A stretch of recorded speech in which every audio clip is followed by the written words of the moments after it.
if you're hiding from the Rishbaland tiger, come this way! Another password! Huh? Oh, that voice came from behind the building on the right! Here, over here. You can stop running now.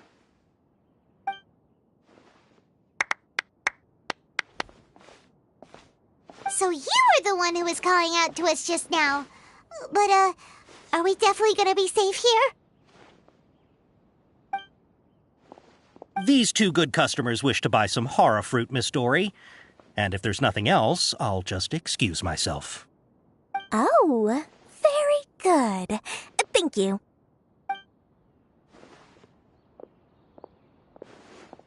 Huh?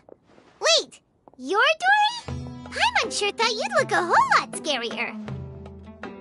Hey, what are you trying to say, Princess Pea-Brain? I can be scary enough when I need to be, believe you me. If you don't watch what you say, then you can forget about doing any business. But it seems you two have actually done pretty well so far. Not only did you manage to find the informant, your reactions were also pretty sharp. You don't really look like criminals or anything, but I bet my Mora that you've been involved in some shady dealings, haven't you? Paimon's not sure if that's supposed to be a compliment, but we'll take it. I can't risk doing business with people who start huffing and puffing after just a few paces. No matter how much Mora they might have. Not only will they get caught by the Matra, but they'll also get us into trouble. As decent folks trying to run an honest business, we don't need any of that. Wouldn't you agree?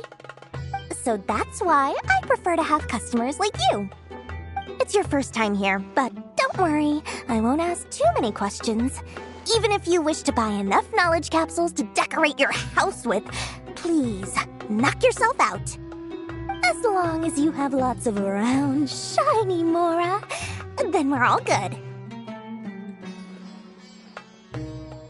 Ah, yes, of course, of course. Go ahead, help yourselves. Voila! Wow, she has a trove of canned knowledge. Whew. She'd probably be in serious trouble if the Matra caught her with all this. What kind of products do you seek, my dear customers? Don't worry, I'm not interested in your reasons for buying. I can, however, offer some suggestions. Take this one, for example. An analysis of the sociological ideology and dialectics of the Hilichurls.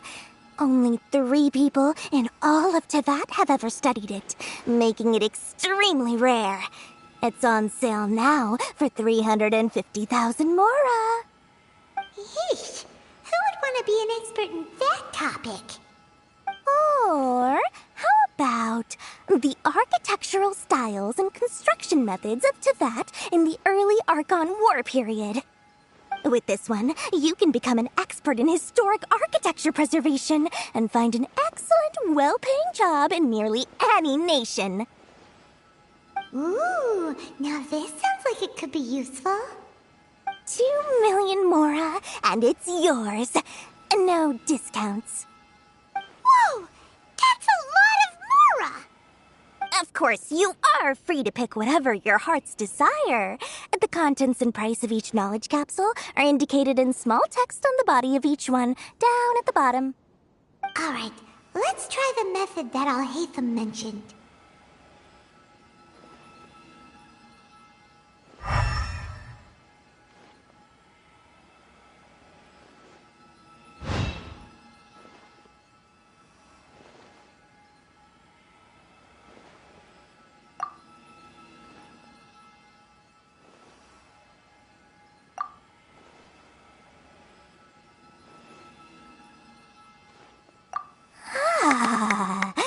You've really got a good head on your shoulders, and quite the eye for quality. We'll take these, please and thank you. My, oh my, you are blessed with a taste for both the exquisite and the extravagant. Customers like you are a rare breed. 1 in 100. No, 1 in 1,000 even. Listen, I have a special offer for you two. If you spend just 100,000 mora more, you can pick any knowledge capsule of your choice up to a value of 1,000,000 mora. Say what now? Hey, did you hear that? Spend another 100K and we get a capsule worth a whole 1,000,000!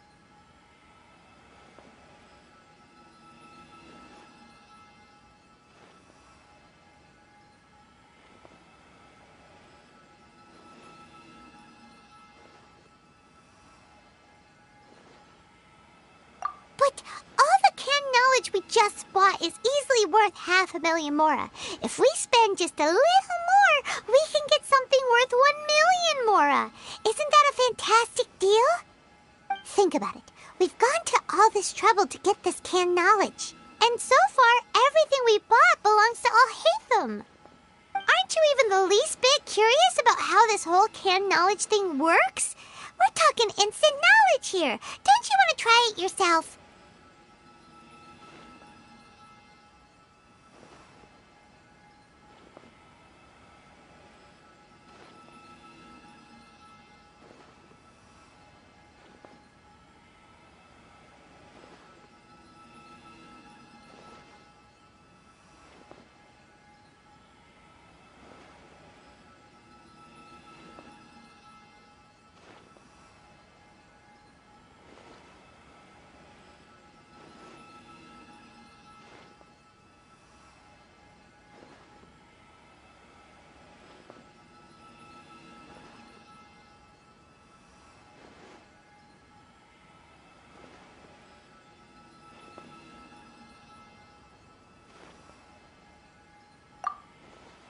Come on, come on!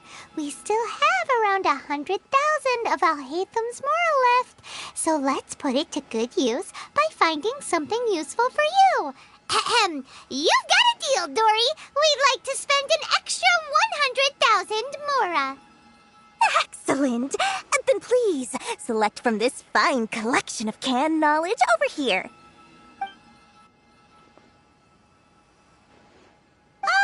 Hold on a second.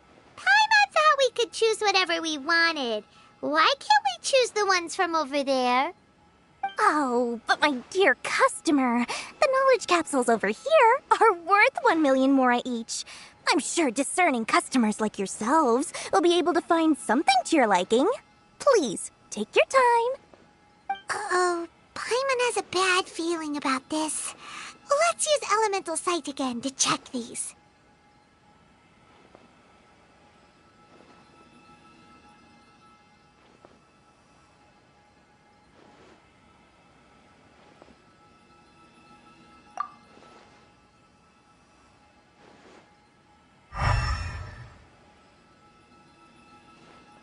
So, what did you see?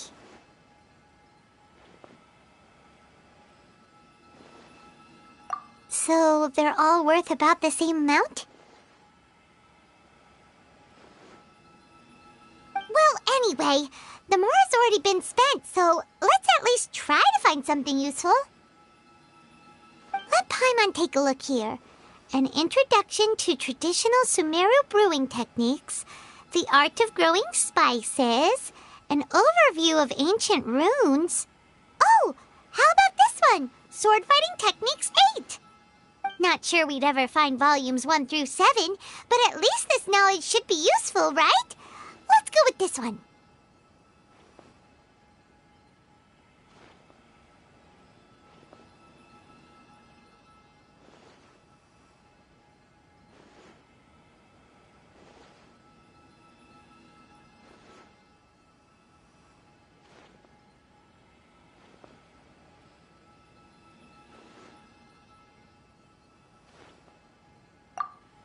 Dory, we'll take this one. All right, very good. I'm expecting some new goods in the next couple days, so be sure to check back again soon. Whether it's canned knowledge or anything else you need, bring your mora to Dory and doors will open. Our dealings with Dory went smoothly enough. Let's head to Wakala Funduk and meet up with Alhaitham. Hopefully now he'll finally tell us about what the Academia lost.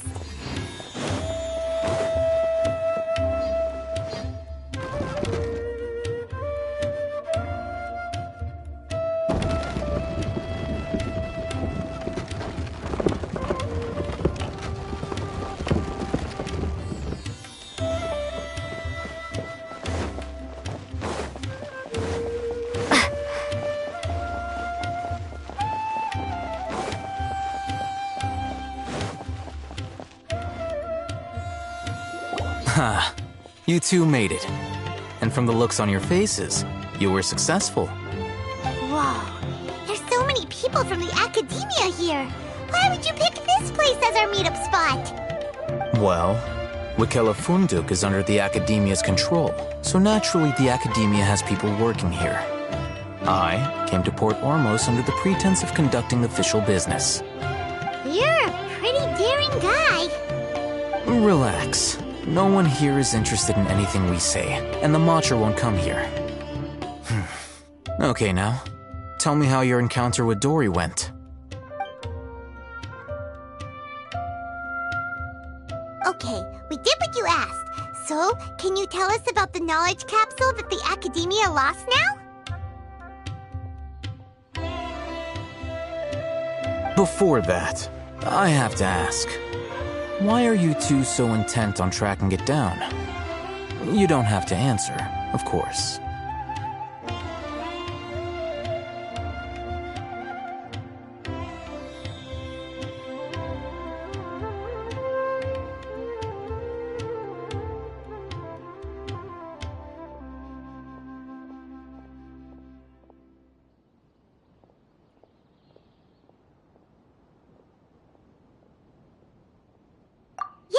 She just wants to meet the God of Wisdom and ask her about something important.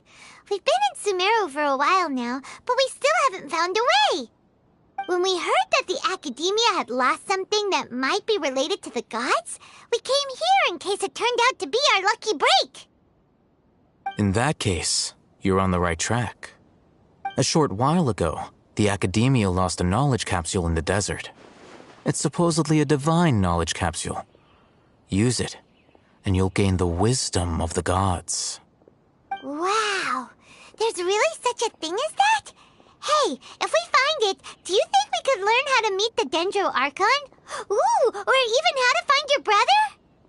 I highly doubt it has any mystical properties, but it does indeed exist. And it's right here, in Port Ormos. So, where exactly? That's what we need to find out next.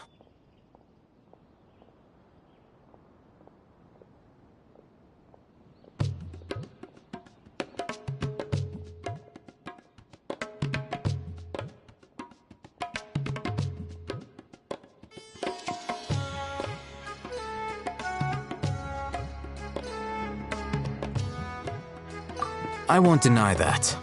I am investigating because I'm curious as to what the divine knowledge capsule truly is. As you know, the Eremites in Port Ormos also have their eyes on it. It is an extremely precious item. The knowledge contained within may bring great power or wealth to whoever has it in their possession. Several brigades have been vying for ownership of it as of late, but there is still no victor. My personal finances and connections cannot compete with those of the Eremites. After attempting various methods, I finally managed to reach a tentative agreement with several brigades. I agreed to forego ownership of the divine knowledge capsule in exchange for the opportunity to study it. After all, there's no harm in understanding what it is. However, there are those who are less amenable to negotiation, such as those from Ain al-Ahmar.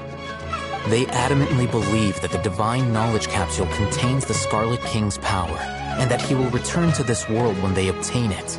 They refuse to let anyone from the academia tarnish their deity's soul. So you kept hounding them because they refused to cooperate with you? Yes. Ain al-Ahmar isn't exactly wealthy, but its members are determined to get that capsule by any means necessary. To that end, they've resorted to many methods more foul than fair in order to amass sufficient funds. So, I've been sabotaging their business to force them into negotiating with me. The divine knowledge capsule should be up for a secret auction within the next few days. Each brigade will place their own bid, and the prize will be covertly given to the winner. To ensure the capsule's security and to evade the Matra's notice, the winning brigade will not publicly disclose their victory. Unless I know whose hands the divine knowledge capsule ends up in, my agreements with them will fall through. Dory is the most reliable source of information, but that avenue was previously closed to me. With you on board now, The situation is different. In other words, you wanted us to befriend Dory so you could find out where the Divine Knowledge Capsule is. Yes, you can say that. But this arrangement harms none of us. The day after tomorrow, go back to Dory and try to purchase information on the Divine Knowledge Capsule's whereabouts. If she has no information, wait 2 days and approach her again. If I get the opportunity to study the Divine Knowledge Capsule, I will relay my findings to you. Will that suffice as compensation?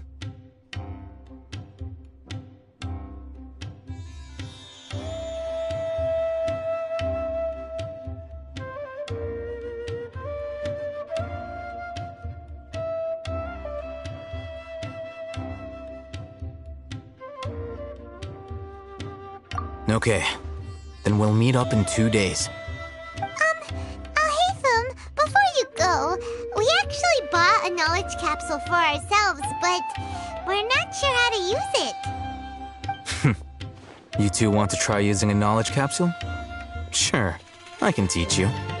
Doing so right under the Academia's nose is a bit problematic, though. What do you say we head to the outskirts of town?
Alright, this place works. Show me the capsule you purchased. Here. Sword Fighting Techniques 8. Huh. A combat class knowledge capsule. This class is something of a rare find these days, since most have been taken by the Eremites to augment their battle capabilities. Really? Ah, yeah, what a great buy! If you want to determine the efficacy of this capsule, I can evaluate your combat ability. However, effects will likely be minimal if you already possess a high amount of strength. We can conduct a controlled experiment where you fight 2 battles, one before using this knowledge capsule and one after. While you fight, we can use an Akasha terminal to monitor your various physical parameters. There may be variances in your physical strength between the 2 tests, as well as a disparity in your opponent's abilities. But don't worry, I'll run statistical analyses afterward to mitigate any confounding effects. Wow! Haytham! You must have been one of those guys at the Academia who got top grades on everything. Paimon's curious about something, though. You definitely weren't one of those students who needed canned knowledge to graduate from the Academia, right? So why are you risking getting caught by the Matra for this capsule? When you are unable to understand a researcher's actions, most cases can be attributed to curiosity. This is but one theory. Sounds like you're trying to avoid the question. All right, let's begin the test. Just fight as you normally do.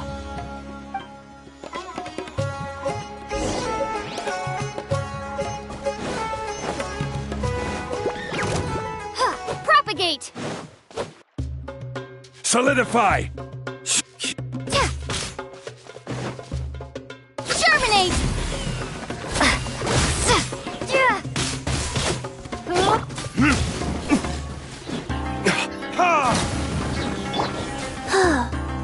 Life goes on.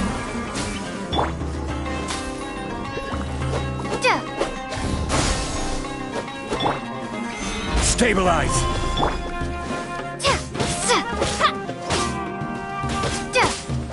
Scatter!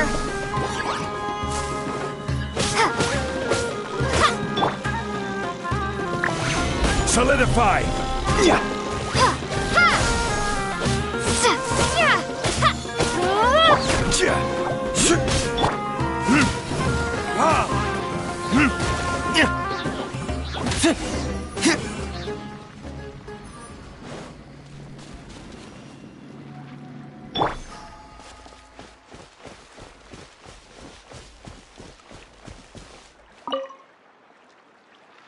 All right.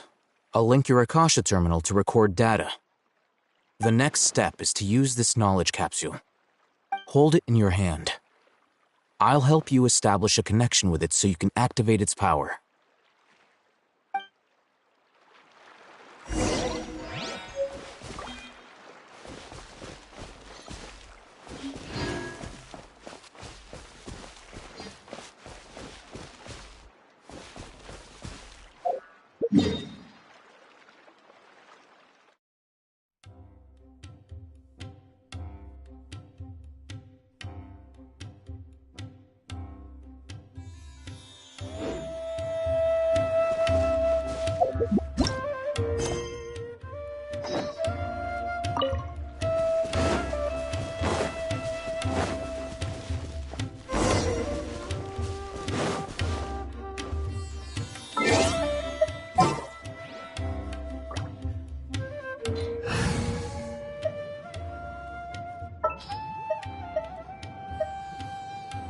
Need help?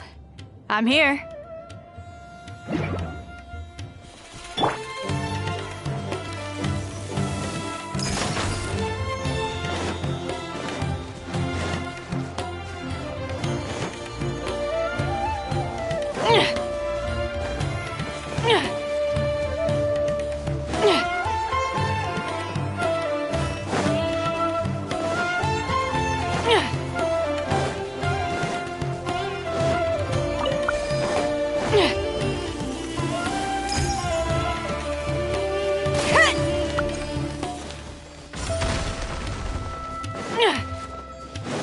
Got something for ya.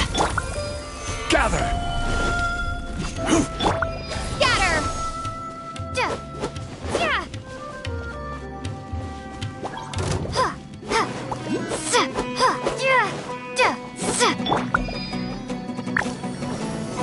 Solidify!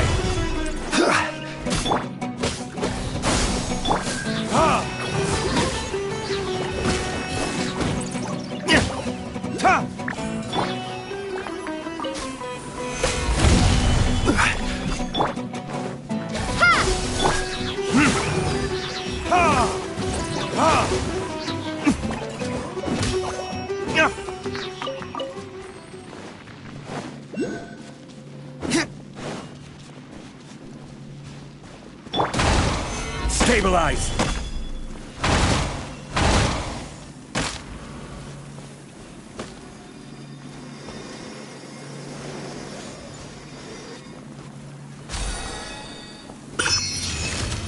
Solidify! Scatter!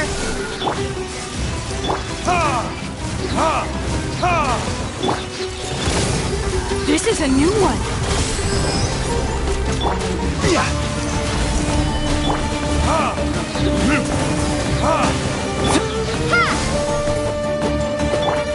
I will have order! Gather!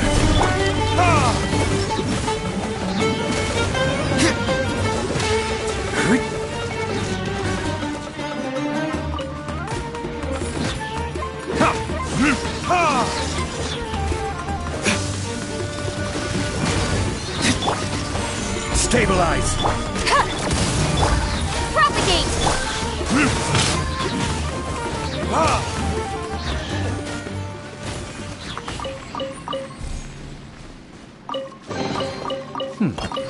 Better than nothing.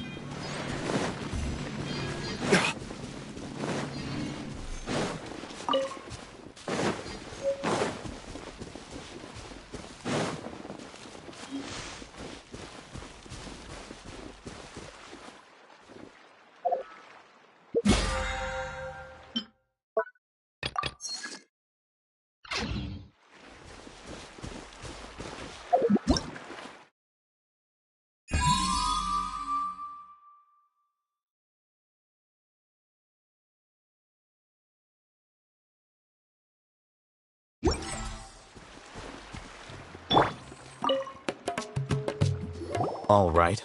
I'll link your Akasha terminal to record data. The next step is to use this knowledge capsule. Hold it in your hand. I'll help you establish a connection with it so you can activate its power.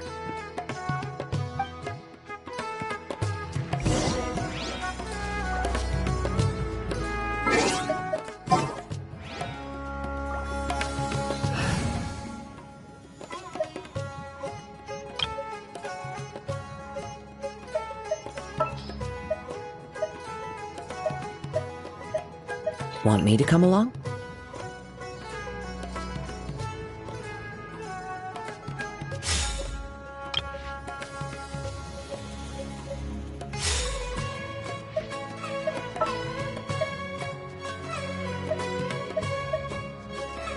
Sounds good to me.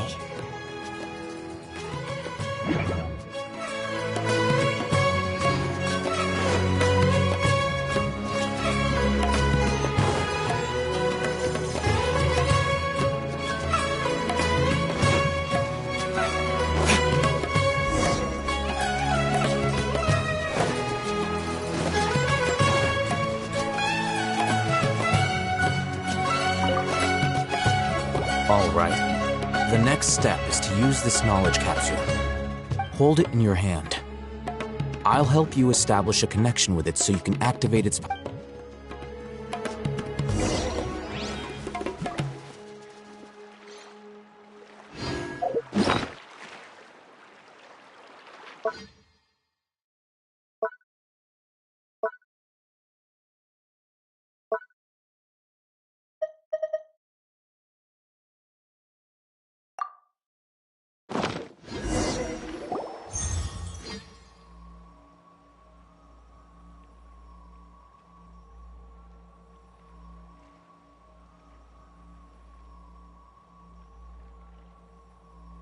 Hey, how are you feeling?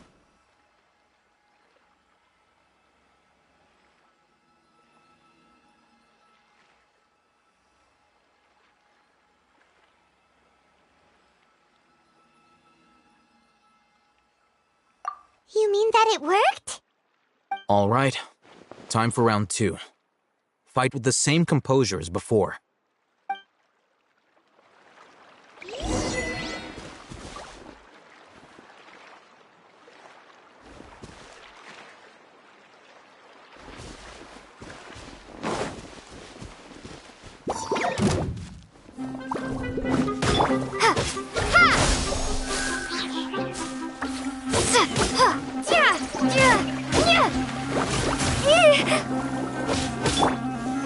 Solidify!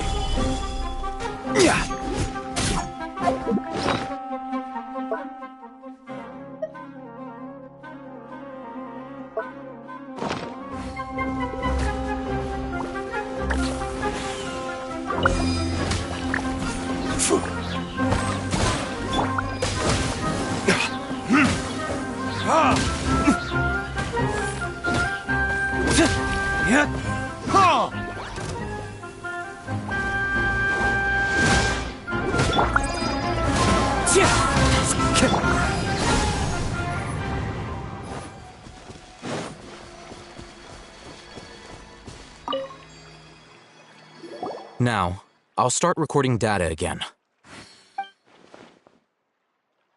Oh, hey, Thumb. How's it going? Well, the knowledge capsule you purchased did improve her combat capability. During the second fight, her overall fighting performance increased by 0.073%. Wait, how much?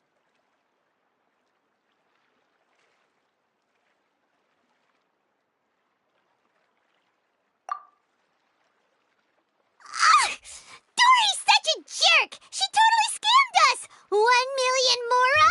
This thing isn't worth a tenth of that amount! Of course, this could be because she is so powerful that the capsule's contents were unable to produce a substantial increase.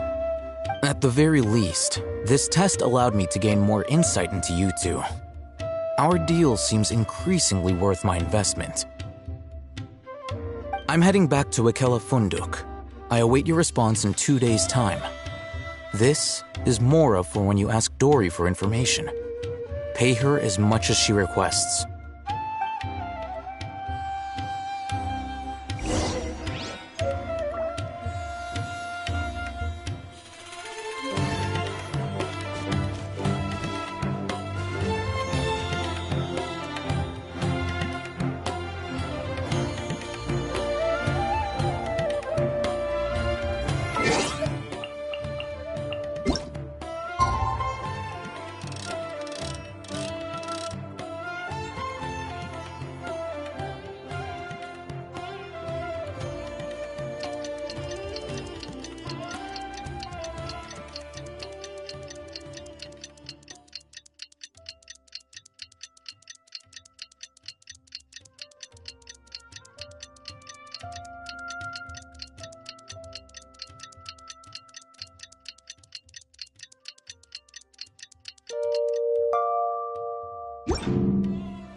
Let's see Dory today and ask her about where the Divine Knowledge Capsule is.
Here, over here!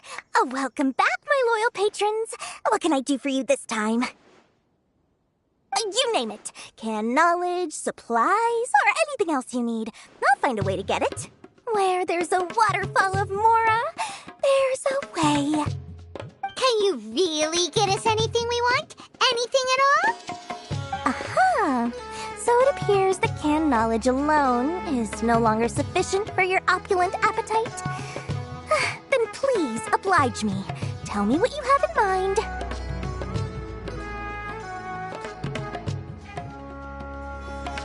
Oh!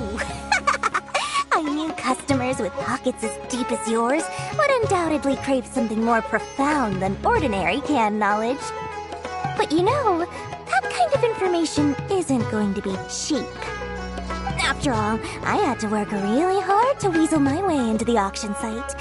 Not to mention that if anyone found out that I was the leaker, I would be in big, big trouble. But how can we be sure your information is accurate? Paimon's curious how you just happen to have this kind of info the moment we need it. Because to me, anything of value is what I consider to be my supply. Therefore, I must always be aware of what's hot on the market in order to secure more sales. As for the information's authenticity, well, you've no need to worry about that. I used a camera to take a picture of the transaction. That way, no one can dispute it. It's always a pleasure doing business with such sterling patrons. Now that you've paid in full, here's the scoop. The Divine Knowledge Capsule was purchased yesterday by a certain Misery, the leader of Ain El Ahmar. Ain El Ahmar? You mean the Eremites who worship the Scarlet King? Ah, so you're already familiar with them. The group has done everything in their power to obtain the Divine Knowledge Capsule. After all, they believe it contains the power of the Scarlet King. That Divine Knowledge Capsule is unlike any other canned knowledge I've seen before. It was glowing bright red. The capsule is clearly visible in the picture I took. You can look for yourself. Thanks for the info, Dory. Please, it's my pleasure. It's all thanks to discerning customers such as yourselves that my efforts yesterday were not in vain. Please, don't hesitate to contact me if you ever need anything else in the future. Mora for Dory opens doors. Well, we figured out where the Divine Knowledge Capsule is. It turns out it ended up in the hands of Ain el-Ahmar. Sense to you, Cece? Let's head back and talk to Al-Haytham.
Trust me, I'll find you your perfect Exciting color. than legend.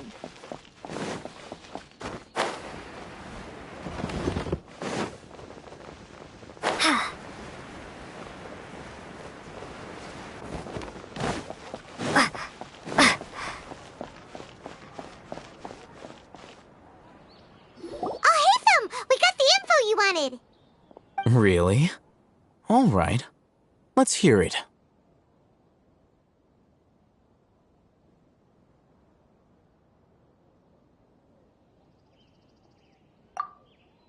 Dory even gave us evidence to verify the intel. Have a look. Huh, look at that. Clear as day. It must have taken some guts just to infiltrate the scene of the Eremites transaction. But then to get close enough to take a picture like this. Bold move, Dory. Very bold move. All right.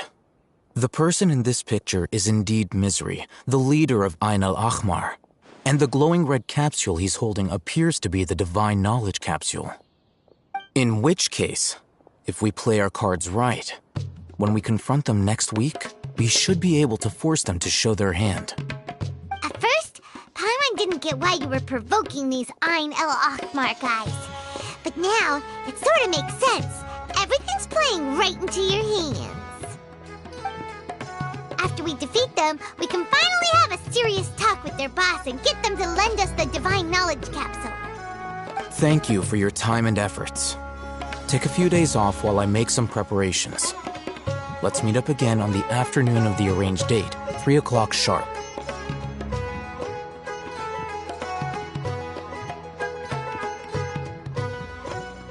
See you then.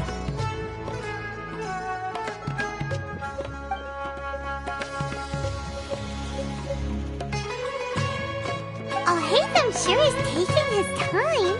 Where can he be? Oh, there he is. Sorry to keep you waiting. Let's head to the pier in front of Pharos Lighthouse. Yep, let's go.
I'll hate them. I knew you were crazy, but I didn't know you were crazy enough to actually show up. It was I who demanded that these negotiations take place. I was more worried that you might go back on your promise. But to your credit, it appears that you're sticking to your word. This is turning into quite an occasion. I also brought some backup. I assume you don't mind. Backup? Aren't you the brat from the restaurant the other day? You've come to support this lunatic because he helped you out? Fine, your funeral. I'm not going to mince my words. Once we're done with you, you'll be nothing more than fish food. Get 'em, boys!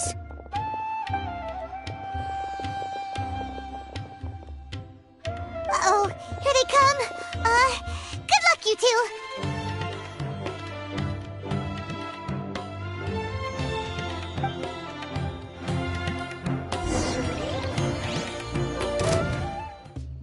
Stabilize! Propagate! Law of the Junkhead!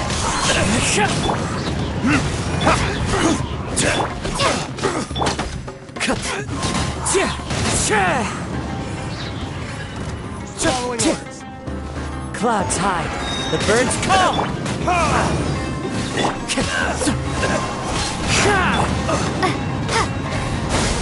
Keep up! Spring forth!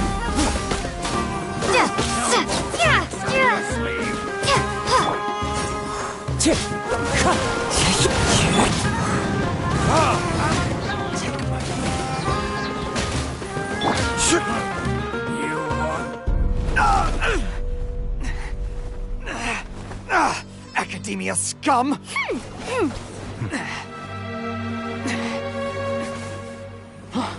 Boss! Finally! Did you use it? Great! Now we can...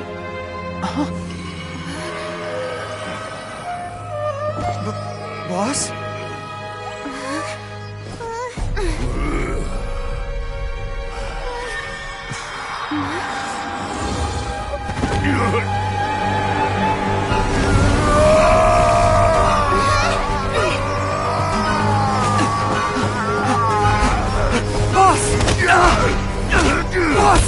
What's wrong? What happened to him? We have to cut his Akasha connection, now.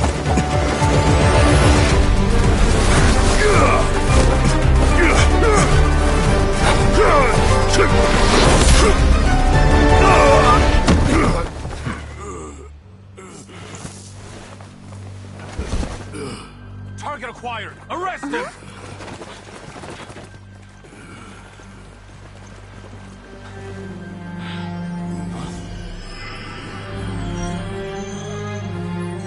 Do not impede our work. Is that understood, Al-Haytham? Of course. I was only trying to help. Take him away!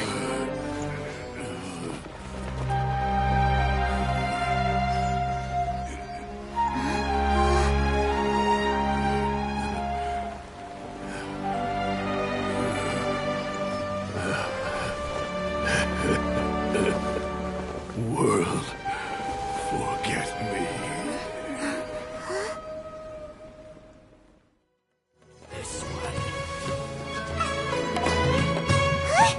What in Tibet just happened? It's like that big guy suddenly lost his mind. It looks like he used the Divine Knowledge Capsule. You mean the Divine Knowledge Capsule did that to him?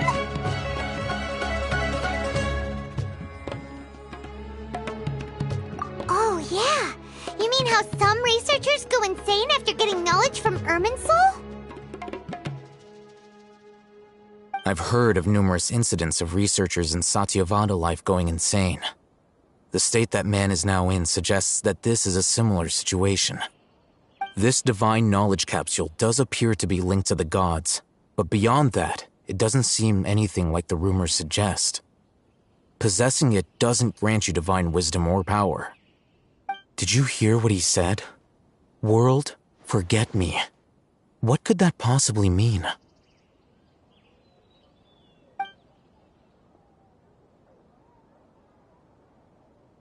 If the mantra took him away, then that means the Academia got the Divine Knowledge Capsule back too.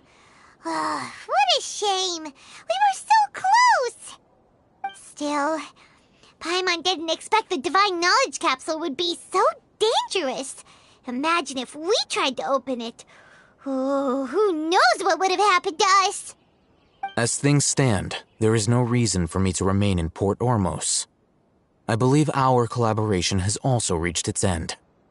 Oh, we were so busy trying to find the Divine Knowledge Capsule that Paimon forgot to ask you something.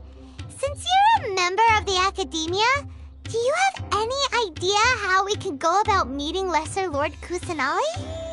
Truthfully, I don't. Lesser Lord Kusanali appears to exist outside of Sumeru's entire administration. Most of the time, you wouldn't know she exists at all. Moreover, since the Academia possesses the Akasha, a symbol of our deity's wisdom, scholars have no reason to desire to make contact with the deity herself anyway. Everything about Lesser Lord Kusanali is such a mystery! I'm heading back to the Academia. How about you two? It's almost the day of the Sub-Zero's festival. Maybe we should head back too. We've been rushed off our feet over the past few days, so maybe a little rest and relaxation will do us good.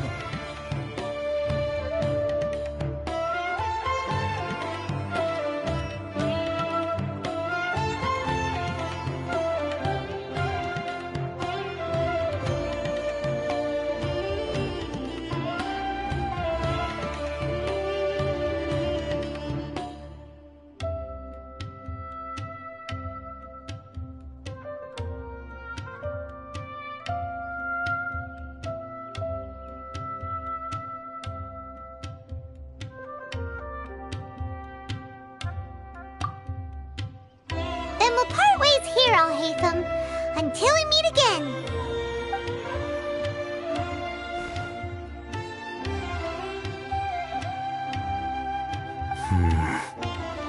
Now, do I deal with this thing first? Or should I produce the report that the higher-ups require?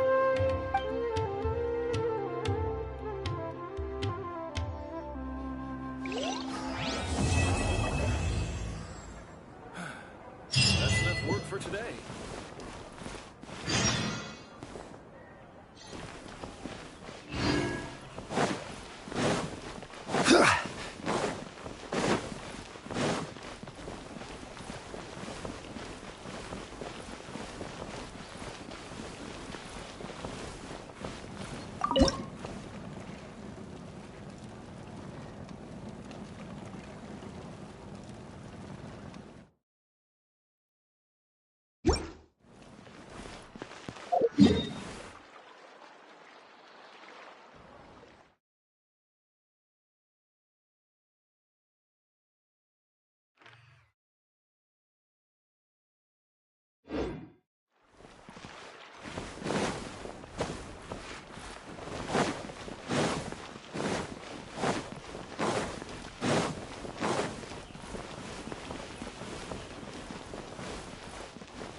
We didn't miss the Sub-Zero's festival, right? Let's hurry and find Dunyarzad. Paimon thinks she must be around the Grand Bazaar, since she showed us around there last time.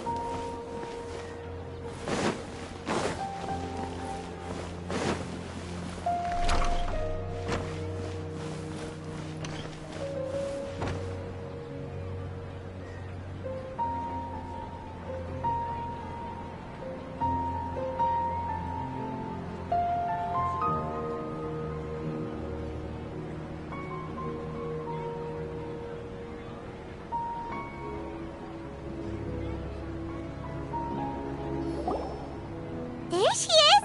Dunyarzad, we're back!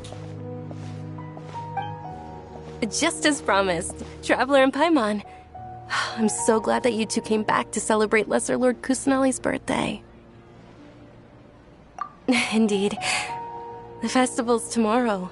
We've been preparing for so long that I can't help but feel a little nervous. There's no need to be nervous. Paimon's sure that Lesser Lord Kusanali will feel everyone's gratitude. Thanks, Paimon. I hope that everyone who comes to the festival will also have a good time. Speaking of which, did you manage to make your way to Port Ormos? Discover anything over there? Of course we went. A lot of things happened there.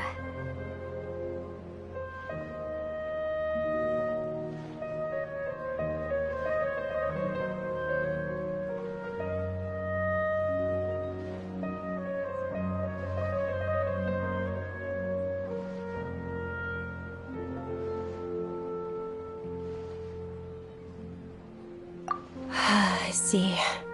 Sounds like you two had another exciting adventure. If there is another chance, I would love to join. My lady, if you went to Port Ormos in your current state, we'd both be in for a lifetime of trouble. Dia! You were eavesdropping! It's called covert protection. Keeping an ear out for what's going on around my employer is part of the job. It's all right, Dia. I merely said I would like to go. I know better than to think my body could handle it. The festival's tomorrow. I've been doing nothing but causing trouble for you. So, Dia, please take some time to relax. I'll be fine. Even when you put it that way, it still doesn't feel right. Don't worry, my guardian knight. Okay, fine, but only tonight. Tomorrow's a big day, and many no-good scumbags are gonna try to take advantage of that.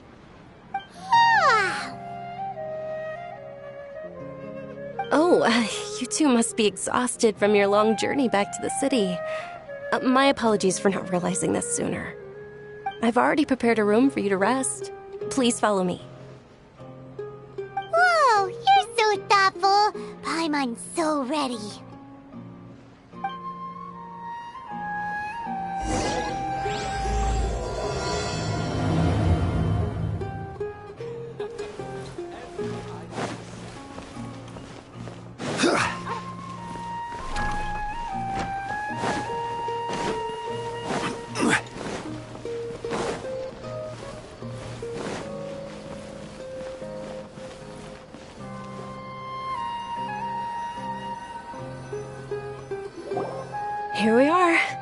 It's also fairly close to where I've been staying. It looks really nice.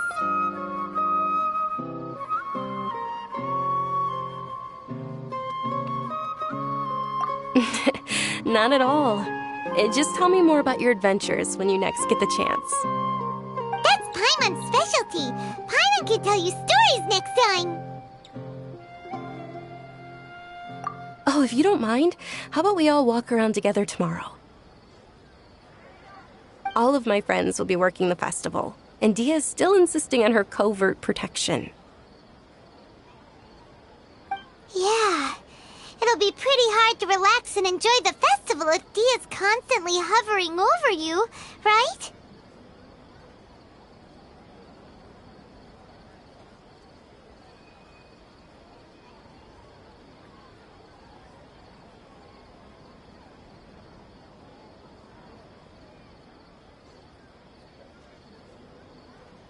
Then let's meet at the nearby bazaar first thing tomorrow morning.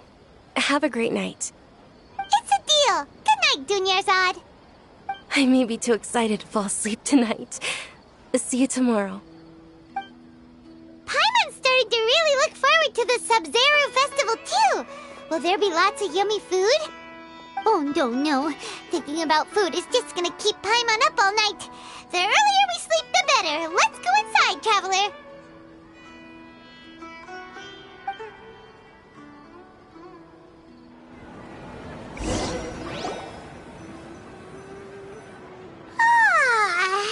Did we oversleep? We should go meet Dunyarzad right away!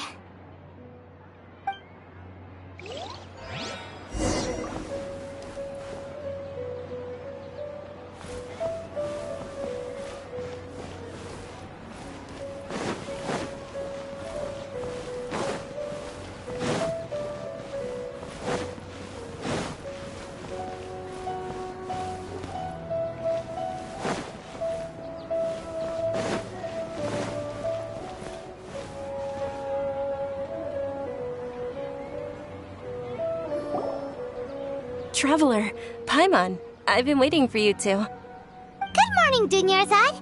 We must have overslept a little bit. Not at all. I arrived early. Today is finally here. I must cherish every moment as if it were gold. You've worked so hard for this day. You gotta enjoy it to the fullest. You know it. It's just that, as expected, I had some trouble falling asleep last night. I'm hoping my body won't be too much of an issue today. Well, shall we? Let's start with the stalls over there.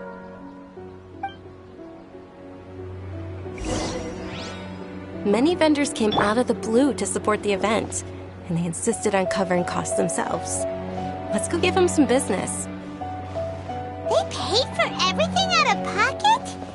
Oh, sounds like they're not in this just for the Mora. They all said that contributing to a lively festival atmosphere is more important than money. Especially since we don't often get to celebrate Lesser Lord Kusanali's birthday. Ooh, they're selling food over that way! Let's go take a look! This is a stall offering foods from the Haft Mewa feast. Oh, you could tell straight away. I thought most people nowadays wouldn't know. Mushrooms, flowers, and all kind of fruit? It's all vegetarian stuff. Oh, Paimon's a little disappointed. So, what's the Haft Mewa feast you mentioned just now? It's another Sub-Zero's festival tradition. People used to set their tables with 7 different foods. Generally speaking, the most common selections were foods like Rukashifa mushrooms, lunar lotuses, sumera roses, sunsetias, capulatas, hara fruits, and zaytun peaches. So, the Sub-Zero festival is a vegetarian holiday? You don't have to be a vegetarian to enjoy the spread. We just use the 7 foods to symbolize the 7 virtues of the Dendro Archon. Wait, but if that's the case, if Sumero uses vegetarian food to represent the Dendro Archon, then wouldn't the Pyro Archon's festival be full of food like Roasted fowl, juicy meatballs, grilled steak? Oh, Traveler, we have to go to Natlan as soon as possible! I hope your wish comes true one day, Paimon. Thanks! Alright, how about we also check out some of these other stalls?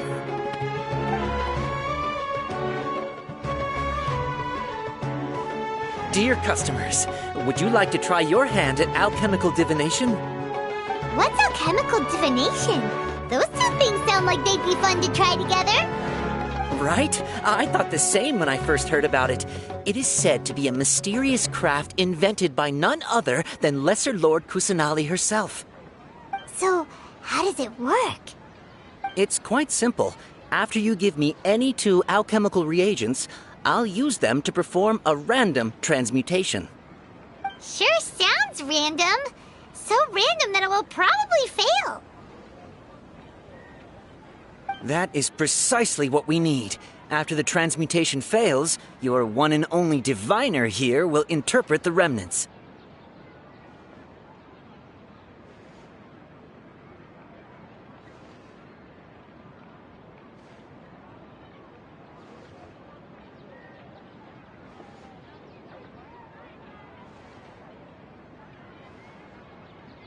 Well, according to Lesser Lord Kusanali, everything is interconnected, and all that occurs can be traced back to fate. You could say this is a pearl of old wisdom. Why does everything sound so much more credible when Dunyarzad says it? Are you guys working together? So that's the true wisdom behind it. This young lady sure knows her stuff. So, how about it? Want to give it a try?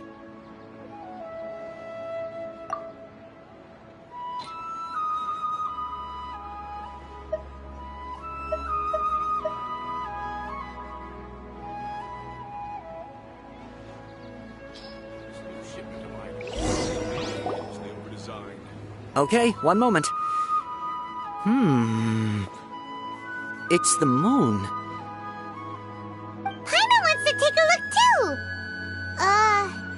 Is it? It looks more like a pie that Paimon bit into. Generally speaking, the moon signifies... It means... Wait a moment. Is he really looking it up in a book? Oh, I remember now. It means illusions and lies. Illusions and lies? That sounds rather ominous. Yes, but this book says that if you trust your intuition and overcome your fears, the sun will surely rise. He's not even trying to hide his book anymore. Naturally, fate will only ever show you the beginning of a journey. It is up to you to forge your own ending. Oh, thank you so much. I'll keep that in mind. Oh, it's nothing. I'm just learning as I go. Guess that was still pretty interesting. Okay, on to the next stall. They say the Sub-Zerus festival was very lively a long, long time ago. Large flower carriages used to parade through the city. As they headed towards Port Ormos, people would throw flowers, candy, and liquor all along the way.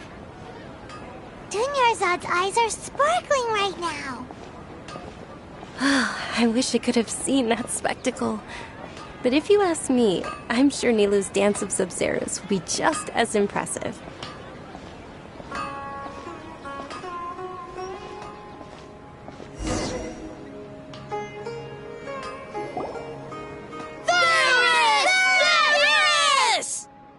Attention! Soldiers, fall into formation if you want any Yalda candies.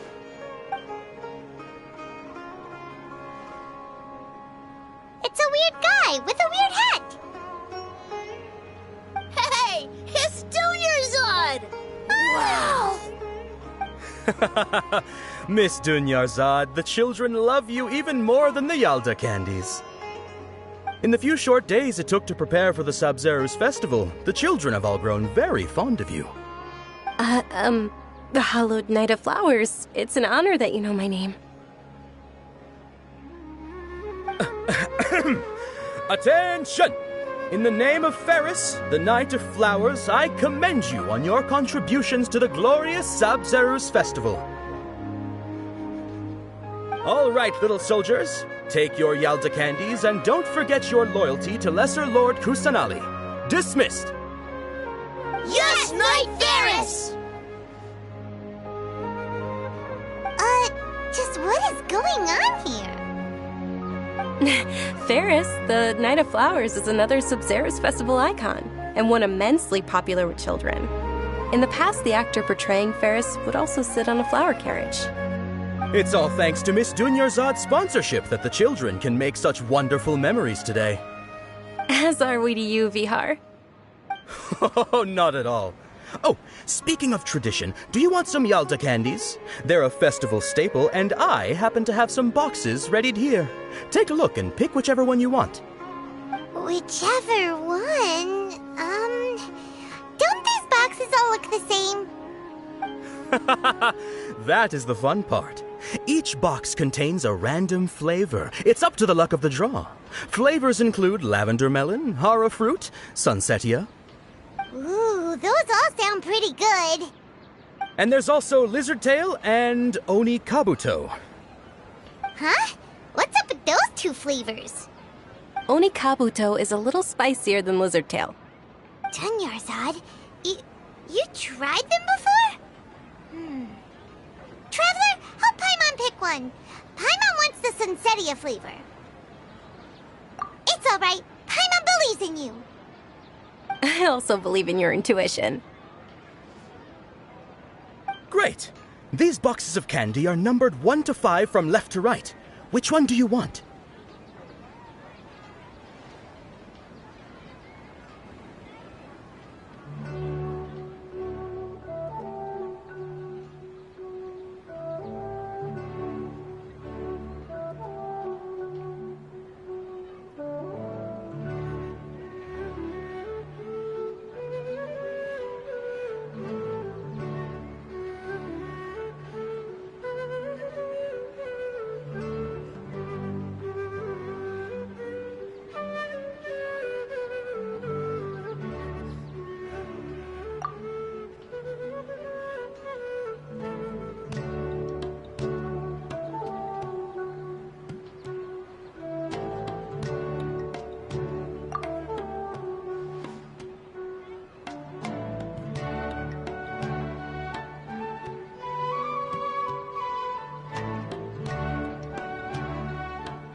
Attention!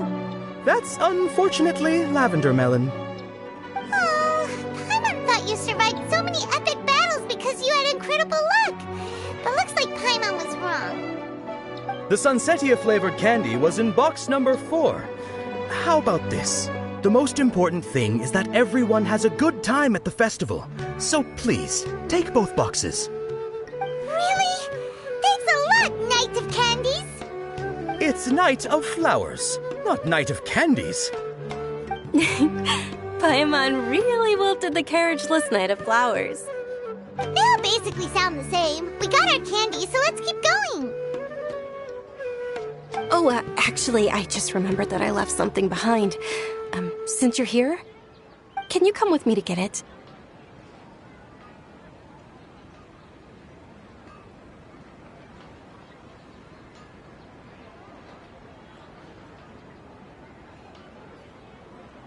Dunyarzad, you probably forgot because you're so excited about the Sub-Zerus festival. How embarrassing.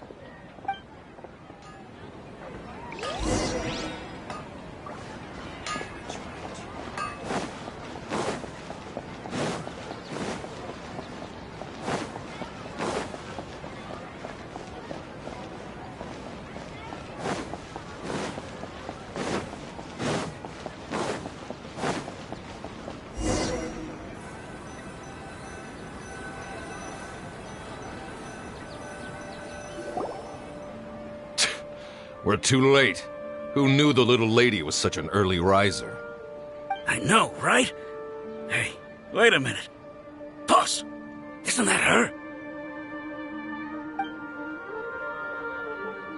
Oh, that most certainly is. We're in luck. She's walking right into our clutches. Those Eremites don't look like they're up to any good. Who are you? I don't believe the Homayanis hired you. That's right. We haven't received any of their mora, but I wonder how much the Homayanis would shell out to get you back. They're a gang of kidnappers! Traveler, hurry and protect Dunyarzad!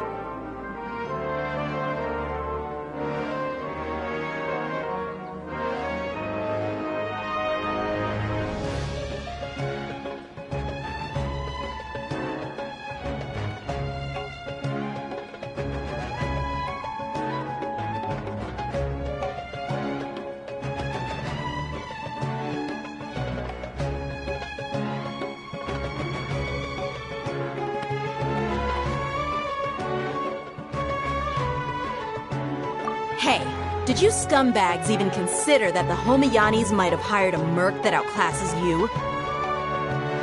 You're... Dia the Flame Maiden.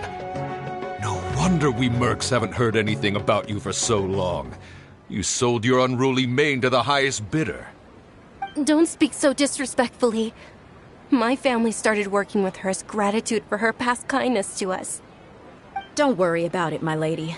Just some friendly banter between mercs. One punch and those rabid dogs will expose themselves for what they really are.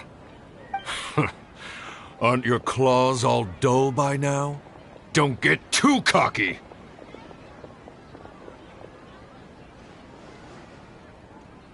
Traveler, take Miss Dunyarzad to a safe location. No! We're gonna stay and help! There's too many of them!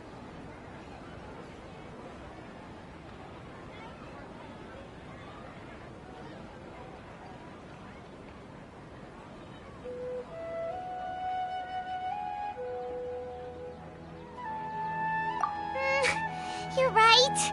All right, fine. Please be careful, Dia. Don't waste your time worrying about me. This is my job. Look out for yourself. After I've wiped the floor with them, I'll go find you all.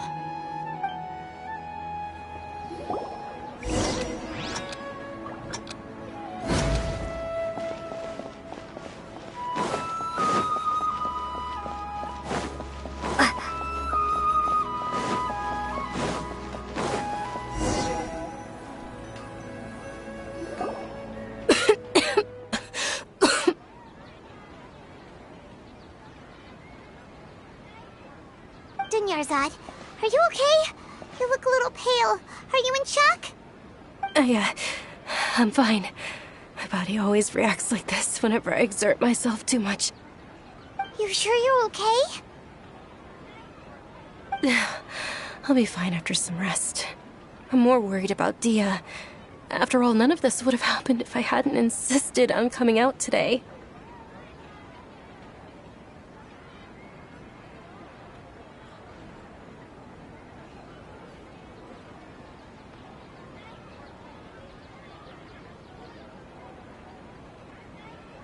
Yeah, don't worry.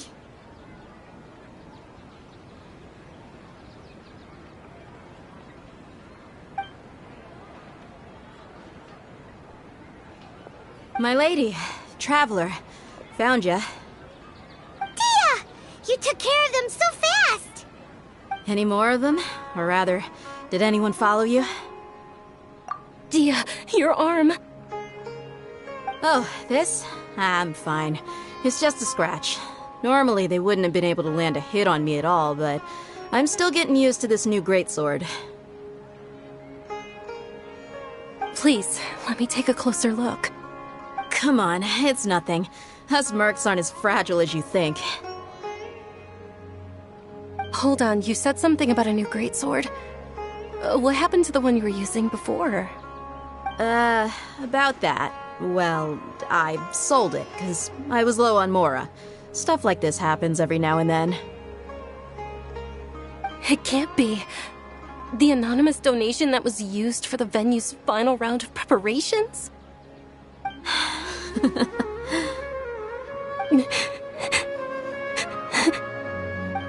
Hey, Miss Dunyarzad, I wasn't trying to make you cry, and I'm not gonna lose my commission because I made my employer cry, am I? Okay, making your employer cry won't affect your commission, but selling your weapon without permission and getting hurt? I'll have to reevaluate your performance. You're so unreasonable, my lady. Thank you very much, Dia. Don't be like that. I get embarrassed really easily.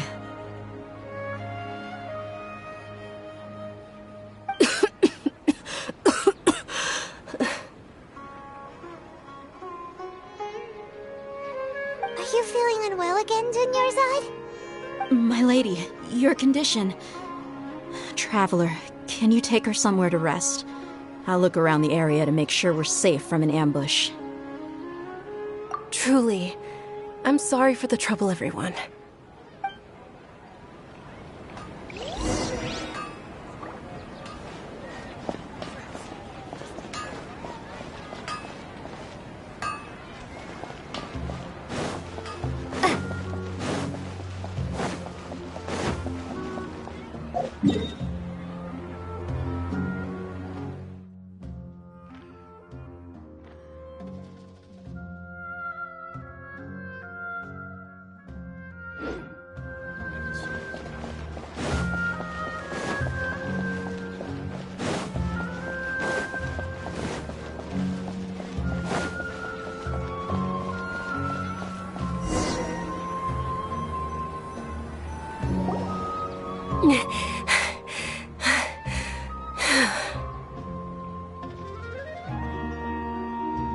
Are you feeling better, Dunyarzad? Yes, much better. Just give me a few moments and I'll be good to go.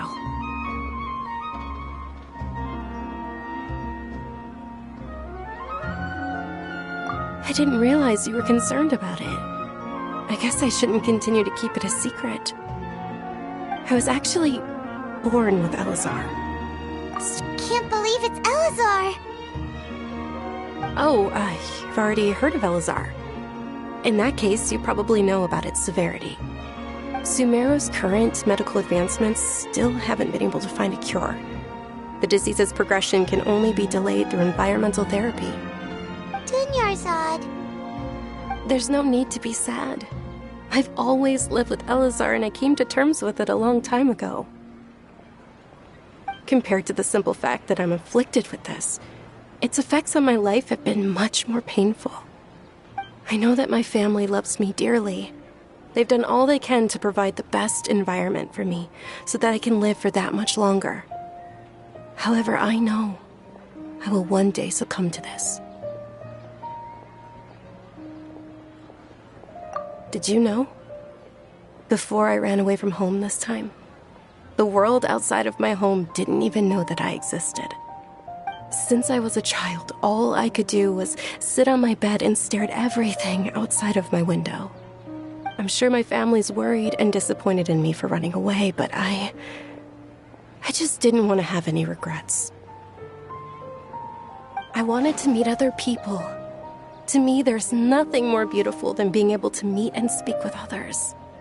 Not to mention the incredible time spent preparing for the festival, the joy on everyone's faces here, and all the support I've received from friends like Dia. This way, when my final day does arrive, it will be less sorrowful. At the very least, many people will remember that I once existed in this world, right?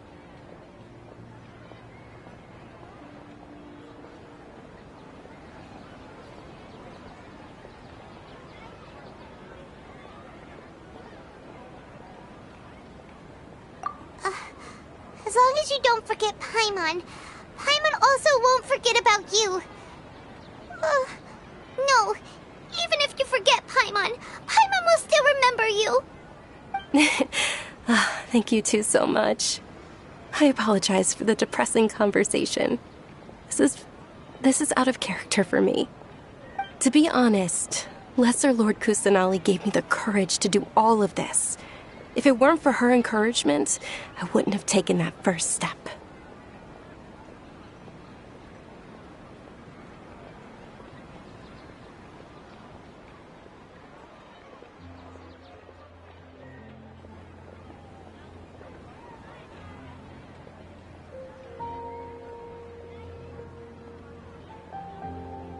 Thanks.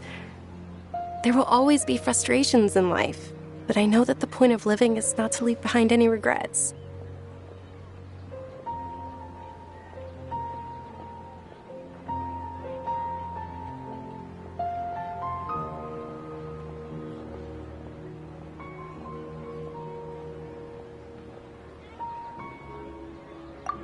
Oh, right. Isn't it almost time? Huh? Almost time for what? Isn't the Dance of Sub-Zeros about to begin? It's the part of the festival that I've been looking forward to the most. Nilu will recreate that legendary scene with her most splendid dancing. And the Sub-Zeros festival will conclude amid everyone's applause and blessings. And with that, my wish will also...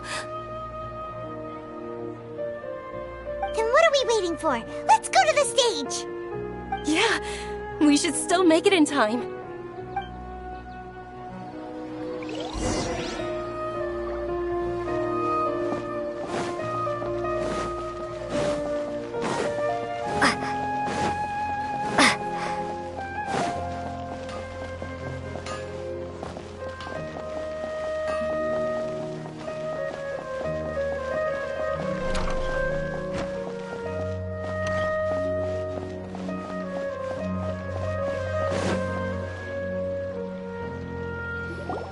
Were you not aware that the law prohibits this type of performance from taking place without prior permission?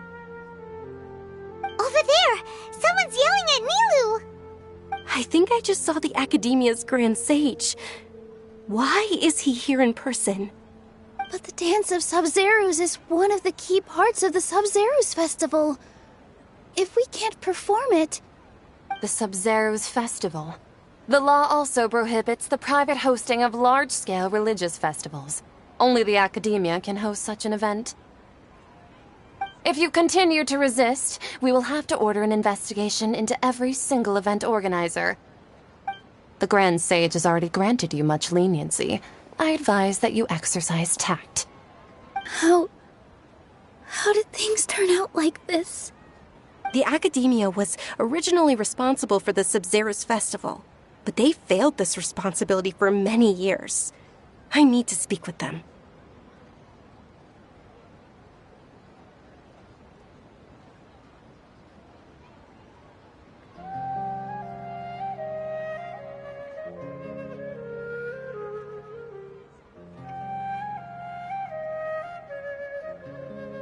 This is a hard pill to swallow, but you're right. Things would only get worse.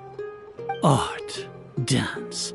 Aren't you ashamed of pursuing such frivolous and meaningless activities in this land of knowledge and reason? Our Archon created the utopia that is Sumeru City for all scholars who sought validity, verity, and truth, while people like you wish to defile it. No.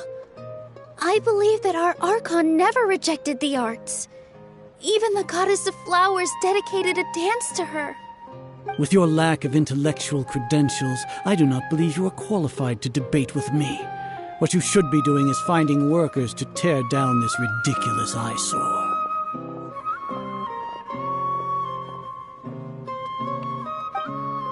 When we return, have the scribe draft an ordinance before the next Nyargarbaha Day that prohibits public art performances. We will announce it to the public later via the Akasha. Understood. I will inform him when I return.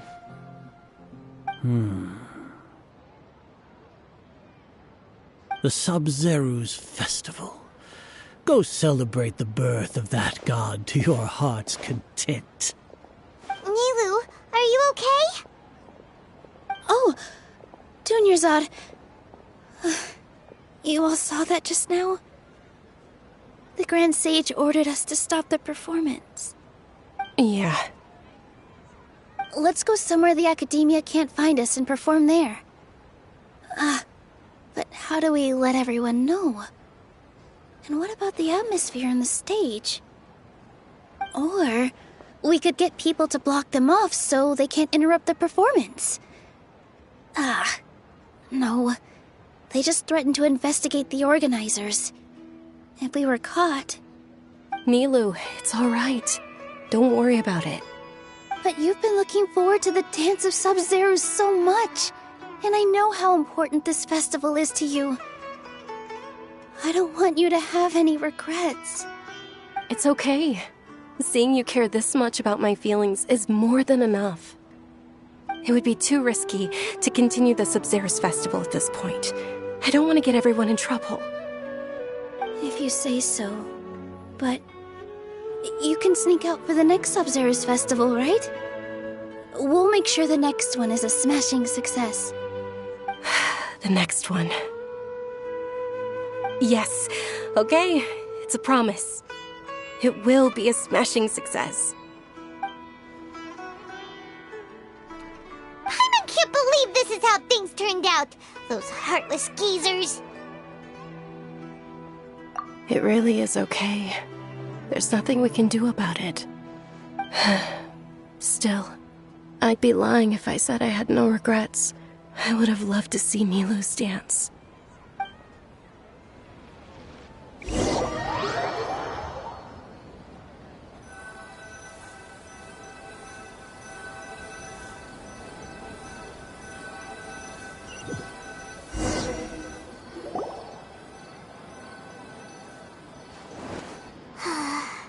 A lot happened today. It's a shame the festival ended the way it did. Nilou and Dunyarzad promised to make the next Sub-Zero's festival a success, but Dunyarzad is running out of time.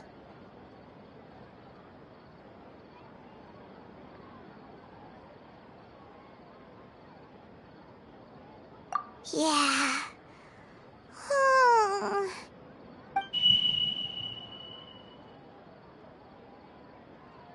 All connections have been secured to construct the most stable framework possible. The project has entered its most critical phase. Power has begun to flow from...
Sorry we're late. Not at all. I arrived early. You seem kinda tired. Did you not get enough sleep? I'm doing well. There's no need to worry. Shall we go? Let's start with the stalls over there. Sure! Traveler? Why are you just standing there? Let's get going!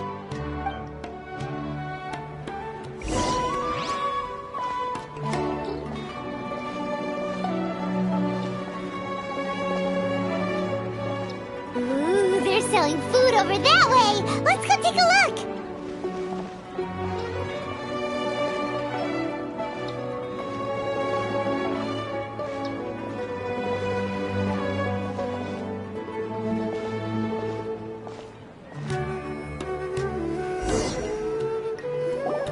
This is a stall offering foods from the Haft Mewa feast. You are quite well informed, miss. I thought most people nowadays wouldn't know. They're all plants! Oh, Paimon's a little disappointed. Actually, what is the Haft-Mewa feast you mentioned just now? It's one of the Sub-Zerus Festival's traditions. People used to set their tables with 7 different foods to symbolize the 7 virtues of the Dendroarchon.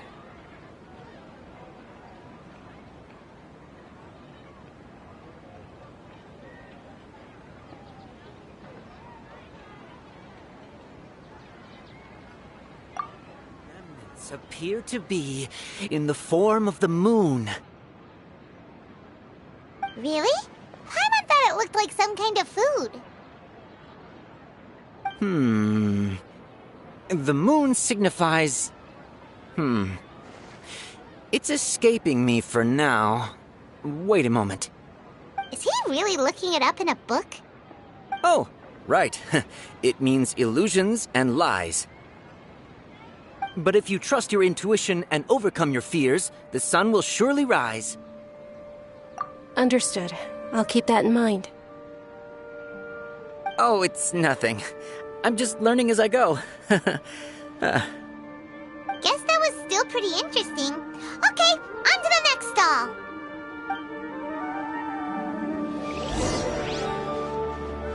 So, where to next?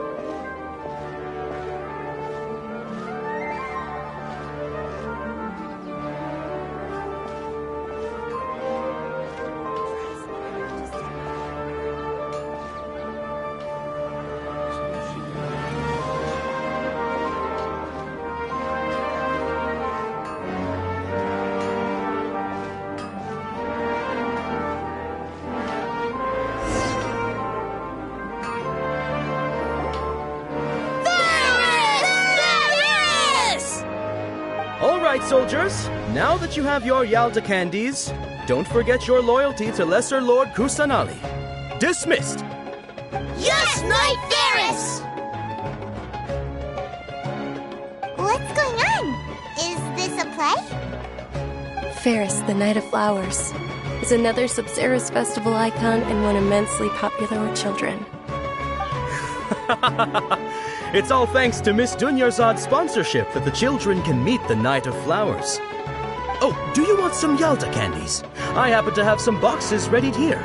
Take a look and pick whichever one you want. What's to pick? Don't these boxes all look the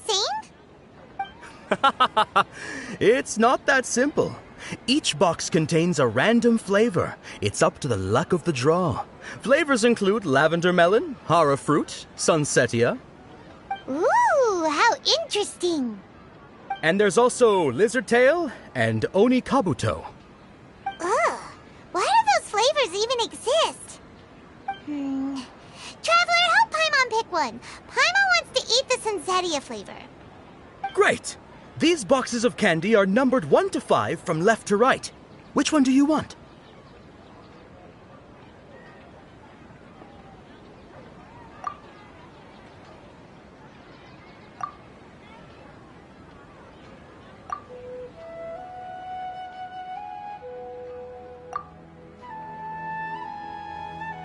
Ah, excellently chosen. Number 4 is indeed Sunsetia.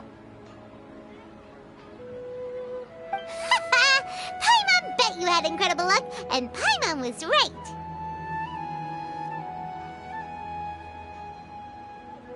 Huh?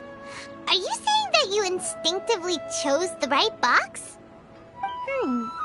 But now that you mention it, Paimon also had the feeling you'd choose the right one. Is that kinda like what you felt? Maybe we didn't sleep very well last night. Or maybe we slept too much.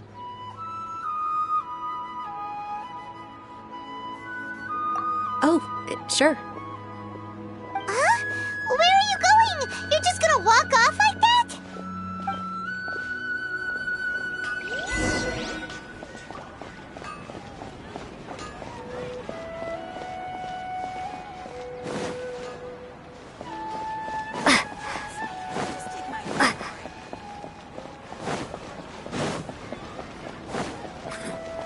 Been here all day, but still.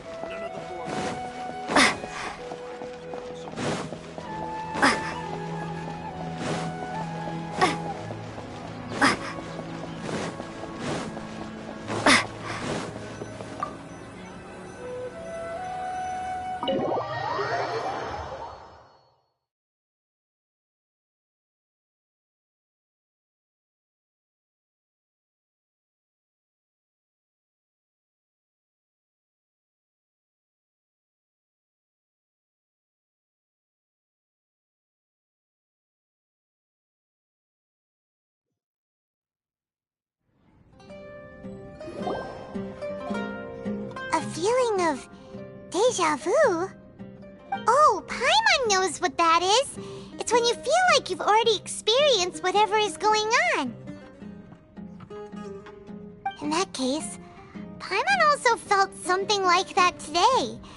But that's just our brains playing tricks on us, isn't it? So why'd you run here in such a hurry?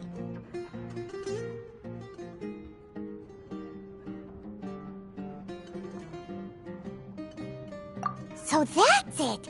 You're intentionally doing things you usually wouldn't and seeing if you still get that same feeling of deja vu.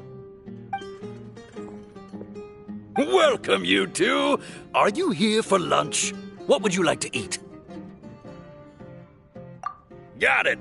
You don't look like you're from these parts, but I gotta say, you've got good taste. I'll give this order to the kitchen. Coconut charcoal cake? Isn't it that burn thing that didn't look tasty at all? Oh, Paimon understands what you're trying to do now. You'd never normally order something like this.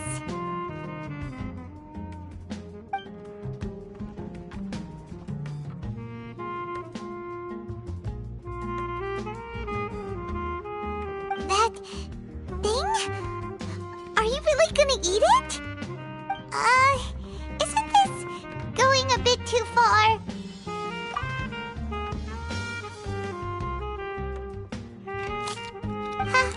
How was it? The look on your face is telling Paimon that it tasted awful. Then, you mean...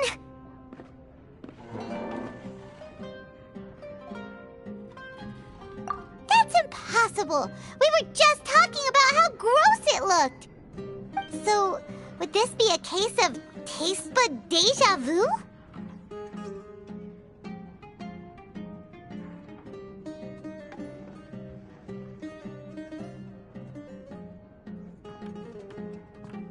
Paimon also gets the impression that we've been here many times, even though we aren't regulars. How about we go out again and try something else?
Is sitting by yourself on that bench over there.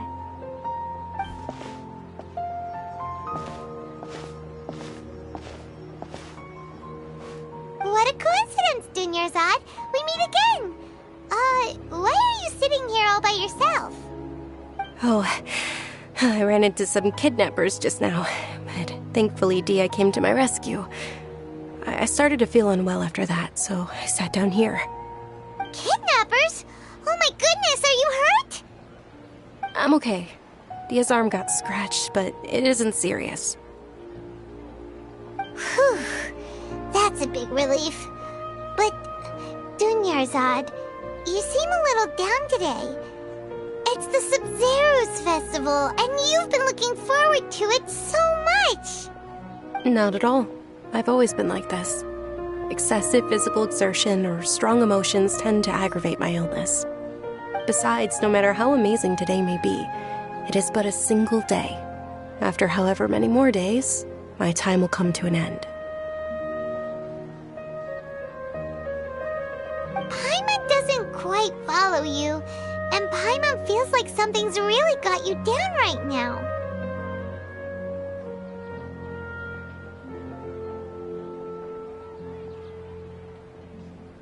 It really is fine.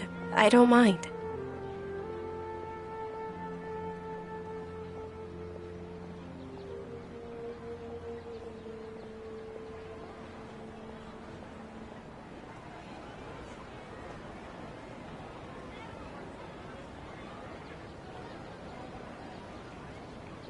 Huh? Did something happen?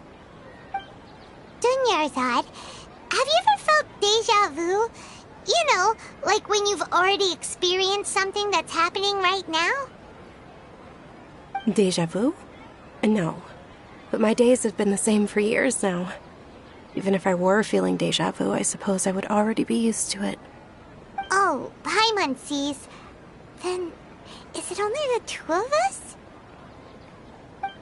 It's almost time. Huh? Time for what? Nilou's Dance of Sub-Zerus is about to begin. Let's go.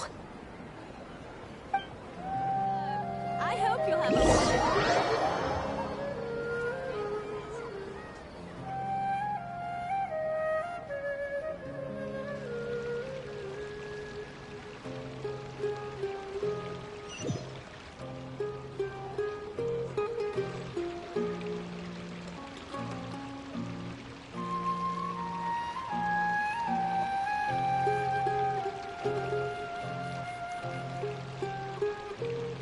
With your lack of intellectual credentials, I do not believe you are qualified to debate with me. What you should be doing is finding workers to tear down this ridiculous eyesore. When we return, have the scribe draft an ordinance before the next Nyagarbaha Day that prohibits public art performances. We will publicly announce it later through the Akasha. Understood. I will inform him when I return. The Sub-Zerus Festival. Go celebrate the birth of that god to your heart's content.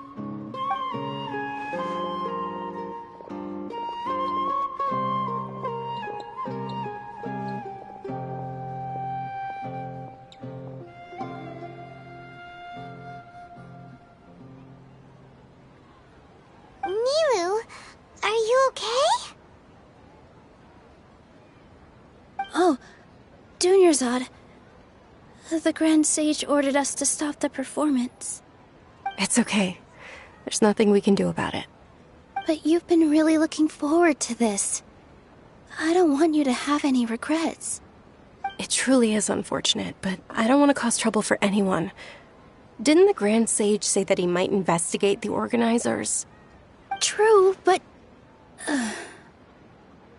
Well, okay. I'll just have to try again next year. The next festival. I probably won't be around by then. Wait, what did you just say? No, nothing. I'll be heading back to rest. Thank you for your help, everyone. Paimon can't believe what those heartless geezers did!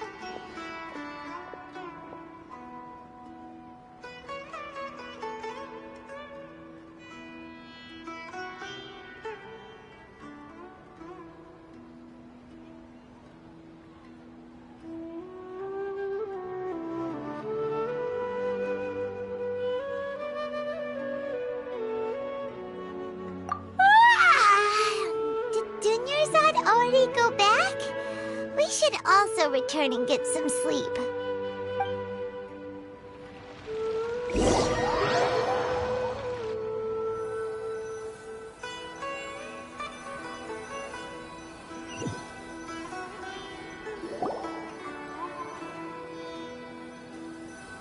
So, in the end, you still couldn't figure out what that deja vu feeling was all about?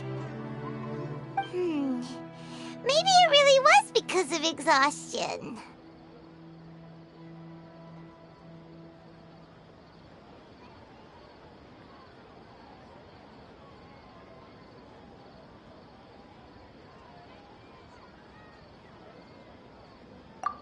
me here. That's why Paimon stopped thinking about it halfway through the day. Then, how about we settle in and get a good night's sleep? For now, we can chalk things up to exhaustion. We can do more thinking tomorrow.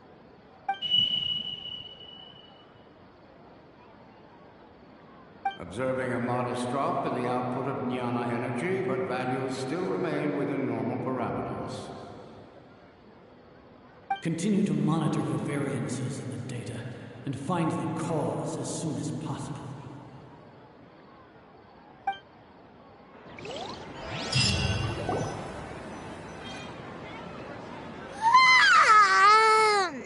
Why does Paimon feel so tired after so much sleep? Anyway, we should go meet Dunyarzad right away.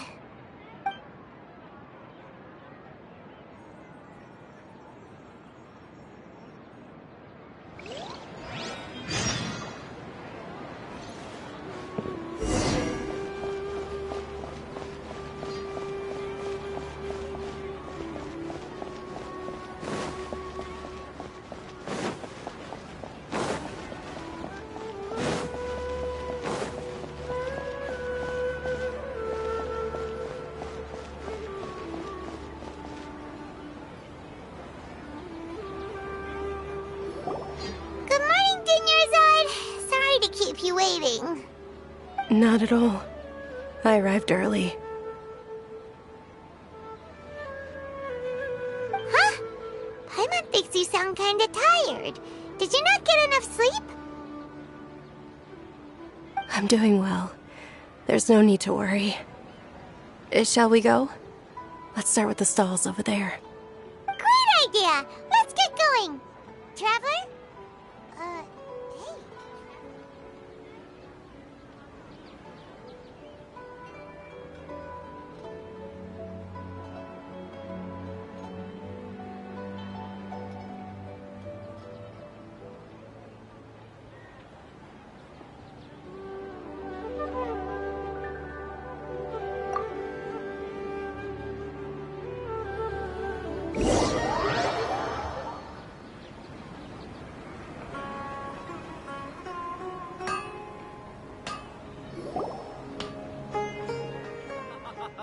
It's all thanks to Miss Dunyarzad's sponsorship that the children can Oh, are you interested in Yalda candies? I have some not much of a choice. All these boxes look the same. It's not that simple. Each box contains a random flavor. It's up to the luck of the draw. Flavors include lavender melon, hara fruit, sunsetia. They all sound pretty tasty. And there's also lizard tail and oni kabuto. Huh? What were those last two? She'll help me choose. Paimon wants to eat the sunsetia flavor. No problem. These boxes of candy are numbered 1 to 5 from left to right. Which one do you want?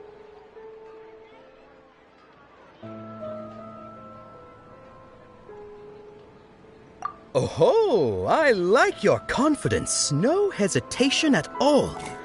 Oh, congratulations! Number 4 is indeed sunsetia.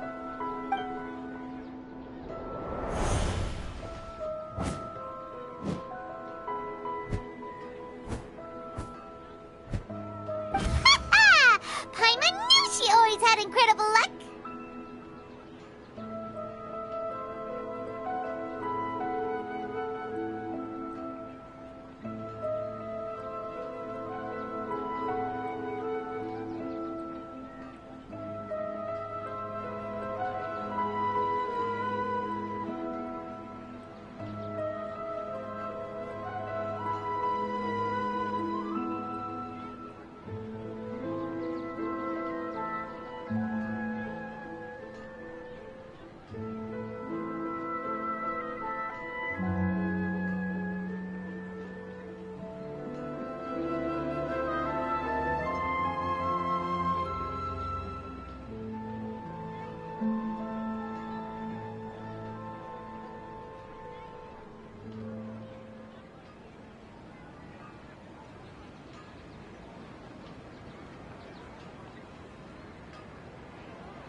interested in the other flavors. Oh! Wait. How did you know? Don't tell me that you already knew which flavor was in each box. What? She was right about all of them? That couldn't have been luck. How is this possible? I packed all those boxes this morning, and they've been sealed ever since. You couldn't have known beforehand. Mind reading? X-ray vision? Or some kind of magic trick? This is way too freaky. Tell us what's going on! Since when did you get superpowers? Traveler?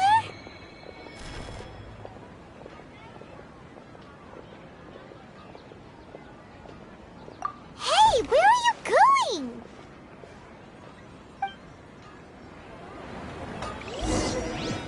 What's going on? Did you see something? Us leaving Dunyarzad without letting her know is kinda rude, you know.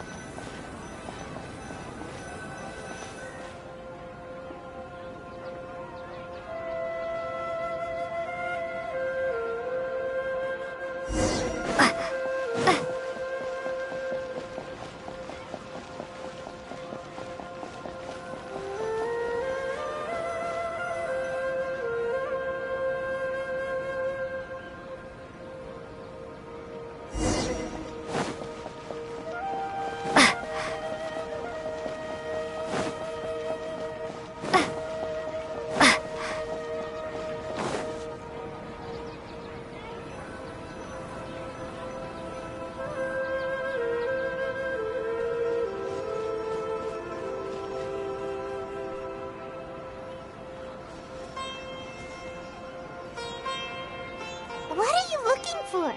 Why did we come here?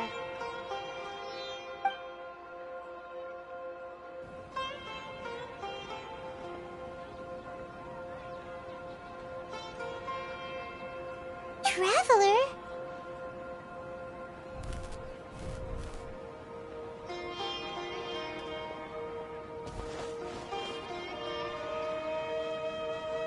That's...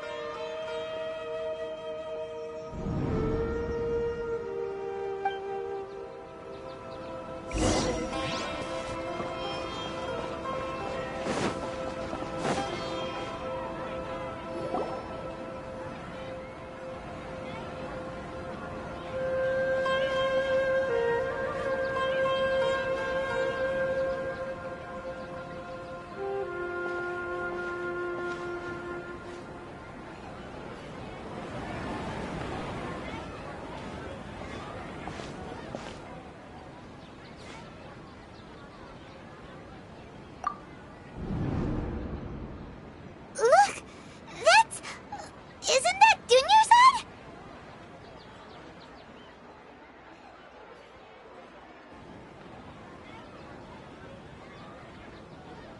What's happening here? Why are there two Dunyarzads? You already know that this isn't your first Sub-Zero's festival, don't you?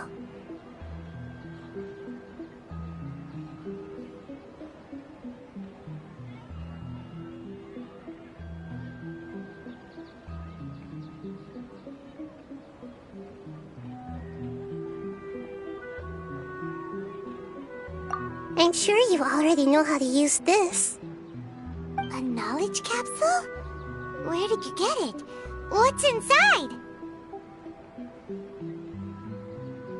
You should use it too, Paimon. You know Paimon?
sketchy, but Paimon feels like this is what we should do.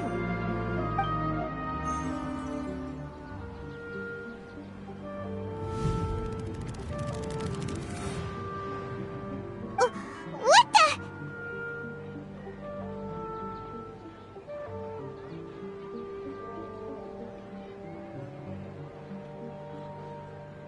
This is our 20th time at the Sub-Zero's festival? Huh? No. The 30th? 40th? Just how many times have we been to the Sub-Zero's festival? Have we been trapped in a single day? If it weren't for you, we wouldn't have even realized. What the heck was inside that knowledge capsule? Your memories are still scrambled? Try your best to remember. This isn't the first time we've met, and I answered that question a long time ago. Let Paimon think. Oh, it's coming back. Meeting you was the real catalyst for restoring our memories, and the knowledge capsule was just your means of showing our minds the way. What about everyone else? Why are you only helping the two of us? Your sense of deja vu is stronger than everyone else's, yes? As for an explanation, you two received the blessing of Dendro, and you also have special, sensitive constitutions. It was as if a single sheet of paper was separating those memories from your consciousness. A familiar question. I think this is the 7th time you asked that. As you can see, she isn't doing well.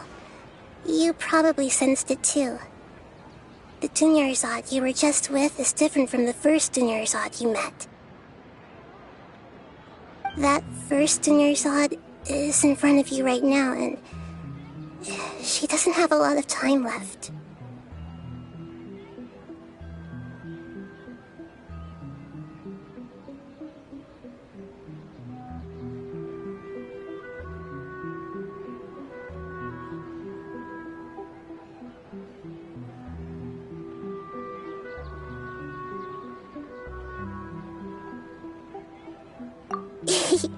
Looks like you're almost done sorting out your brain. Oh yeah, I'm Nahida.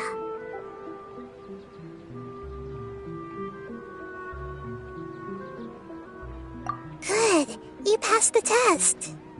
What's happening? You can awaken our memories, and you seem like you know what's going on. Oh, wait, please don't tell Paimon even you don't know. Everything in this world runs in a loop. This cycle is called the samsara. You, me, and everyone else are all stuck inside the one-day samsara. As for the truth, that's on you to find out.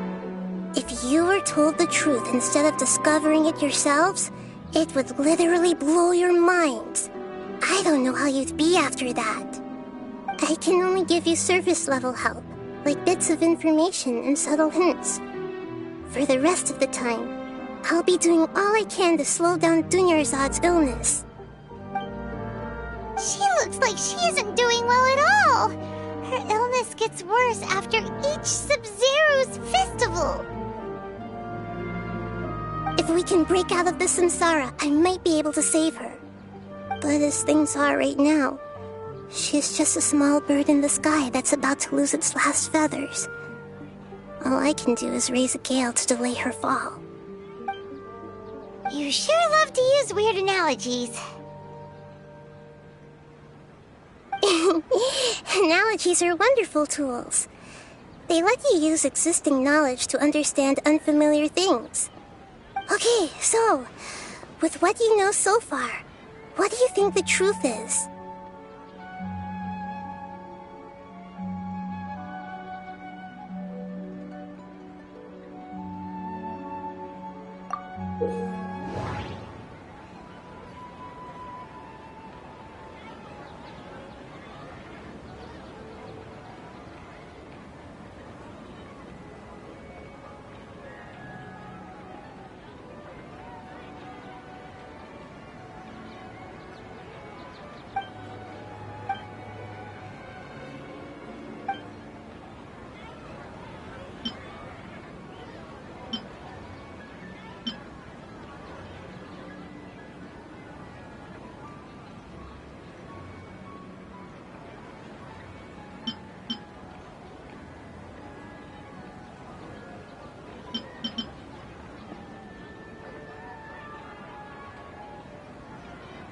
We've already experienced the Sub-Zeru's festival many times.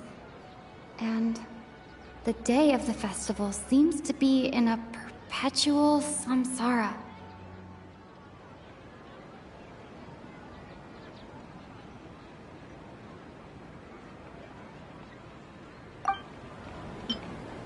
Grand Sage said, go celebrate the birth of that god to your heart's content.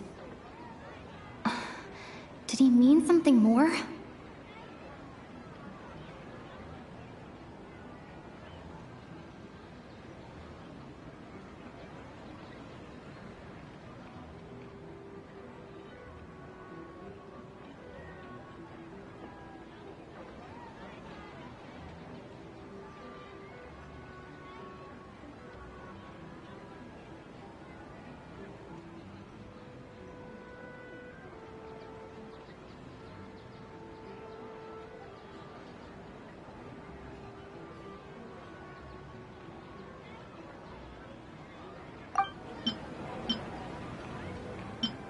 My mind feels exhausted, even though I haven't done too much thinking. What is going on?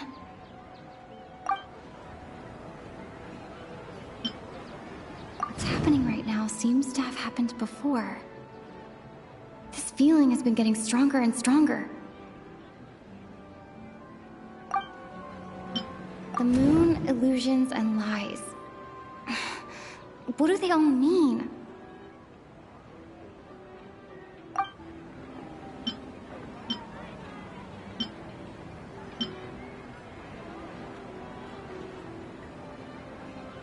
The moon, illusions, and lies.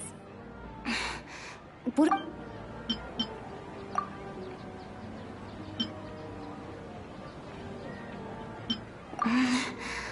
I can't seem to cohesive.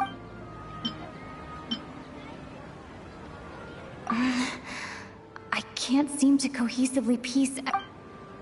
I can't.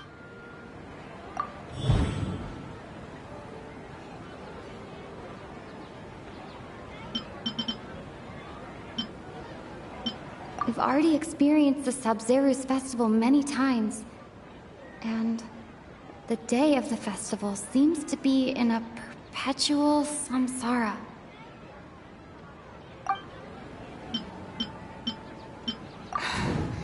That should be it. The flow of time is endlessly cycling within one single day.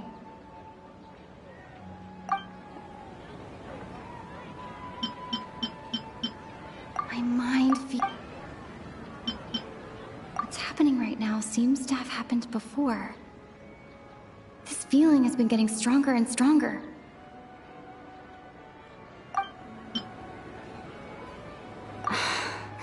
That doesn't sound right. I need to carefully think things through.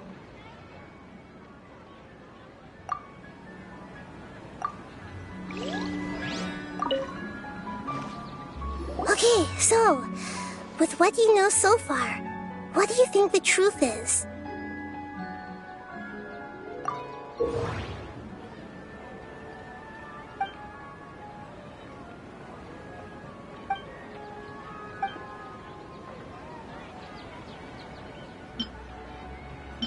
We've already experienced the Sub-Zeru's festival many times. Grand Sage said, go celebrate the birth of that god to your heart's content. Did he mean something more?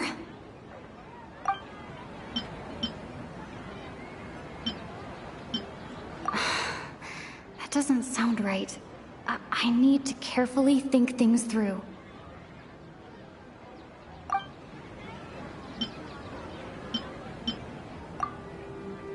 A time loop. You've given similarly wrong answers in the past. A pity. Still the wrong answer? Paimon thought that made a lot of sense. It feels like time's just repeating itself.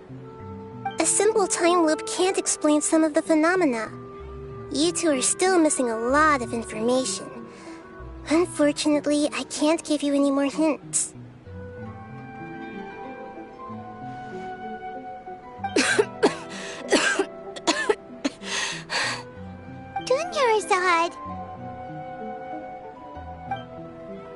Sub-Zero's festival is happening every day, but that doesn't mean we can waste an infinite amount of them. Hurry and find the truth before today's festival ends.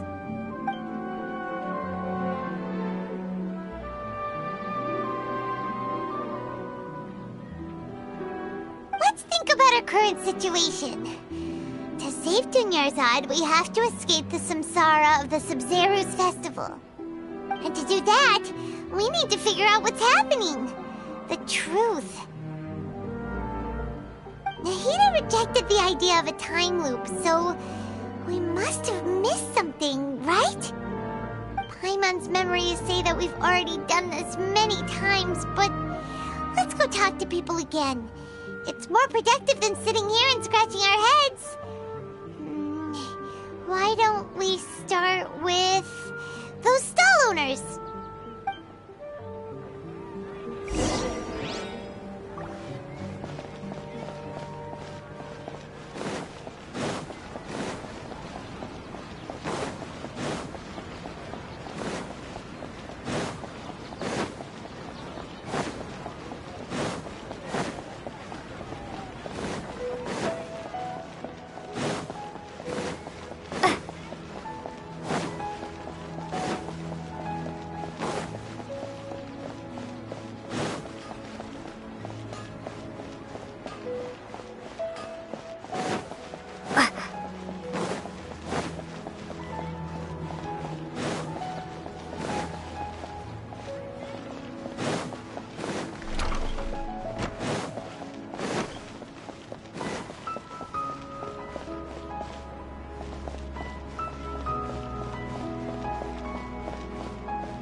Hey, it's you guys again.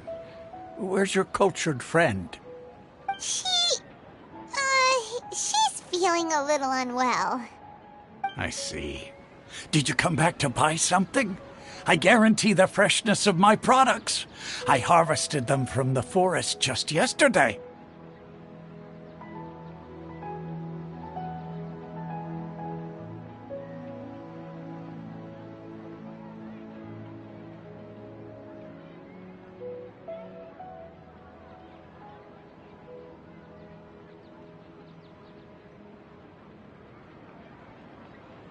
Huh? What brought this about? I hurried back from the forest yesterday, and I'm selling produce here today.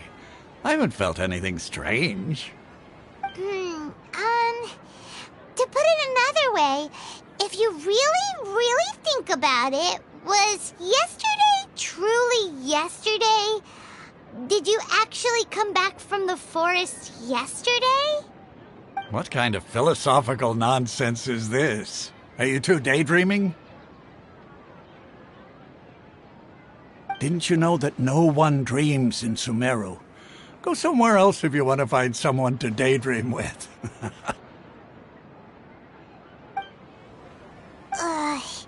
He actually has a point. Is this a dream? Is everyone dreaming?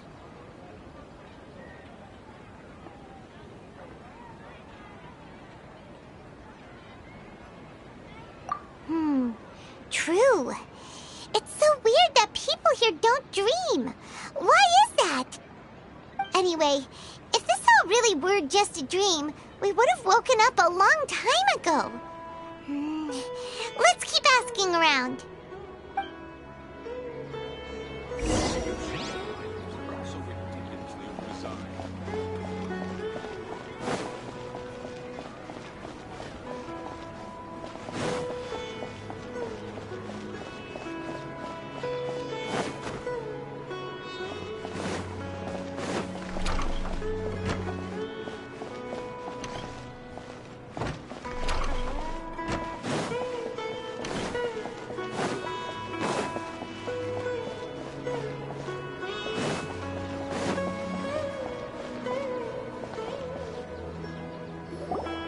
Oh, it's you two. Was my divination so accurate that you felt compelled to compliment me in person?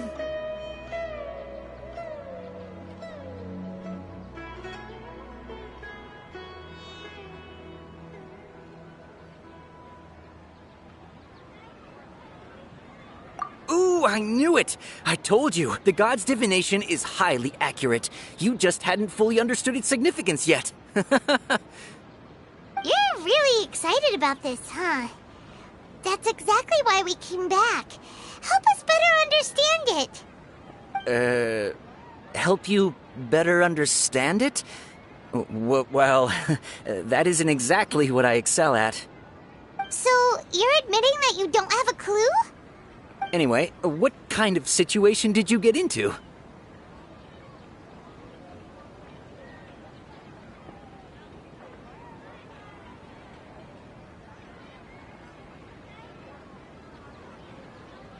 Huh? Hold on a second. I thought you guys just lost your wallet or fell for a scam. What you just said, are you serious? Does that kind of thing actually happen in real life? Paimon knew you weren't going to believe it. Marvelous. Truly marvelous. I believe you. Recall the interpretation of your divination. The moon, illusions, and lies. It really felt like an omen. When you say it like that, the divination does sound like it's related to what's going on. Can you read any more into it? I believe that the Archon's revelations are never more than vague hints. Anything more specific is beyond the reach of mere mortals. The book only says, if you trust your instincts and overcome your fears, the sun will surely rise. So that's how it is. Looks like fortune-telling is just fortune-telling. It's no good for practical problems. We haven't made any progress. Who else can we talk to?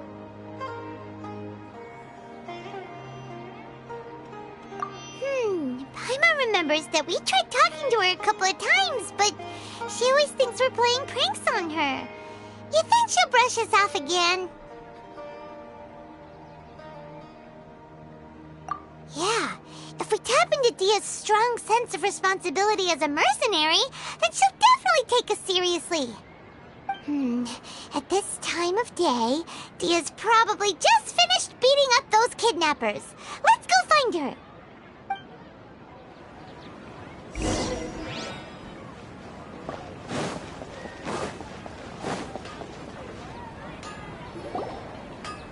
I'm fine, my lady. It's just a scratch. Perfect timing. Both of you are here.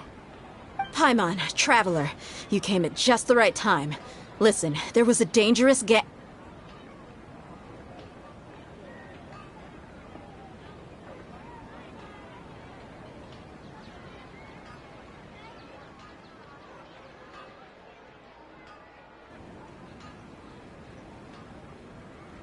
Huh? You saw? Then why didn't you jump in earlier? If someone was protecting Miss Dunyarzad, I could have went all out. Anyway, can you do something for me? You want the Traveler to take Dunyarzad somewhere to rest up while you check to see if there's still any kidnappers around. Did Paimon get that right? How did you know what I was going to say? We need to say something convincing.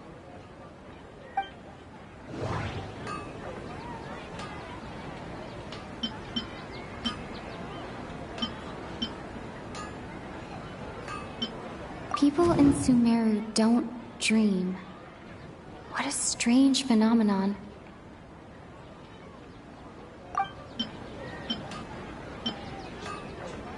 Dia sold her greatsword to raise additional funds. And then she was injured because she wasn't used to her new weapon.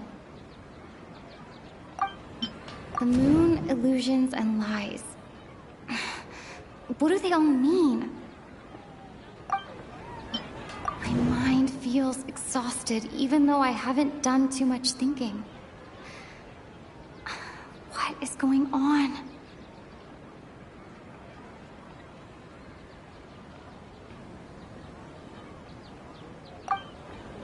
My mind feels feels exhausted, even though I haven't done too much thinking.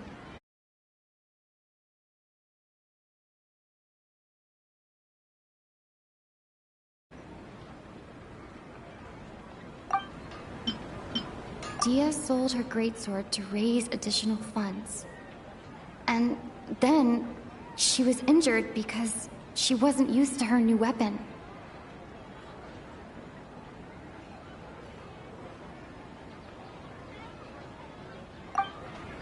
People in Sumeru don't dream. What a strange phenomenon. The moon, illusions, and lies. What do they all mean? Dia sold her greatsword to raise additional funds. And then she was injured because she wasn't used to her new weapon.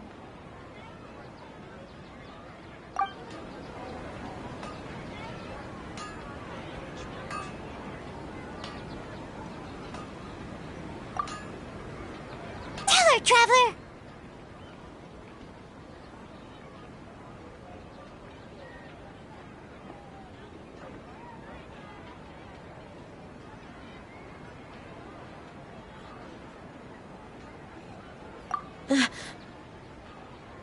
I didn't tell anyone about that. Including Miss Dunyarzad. You couldn't have known. And just now, you literally took the words right out of my mouth. What's going on? Alright, so this is the situation.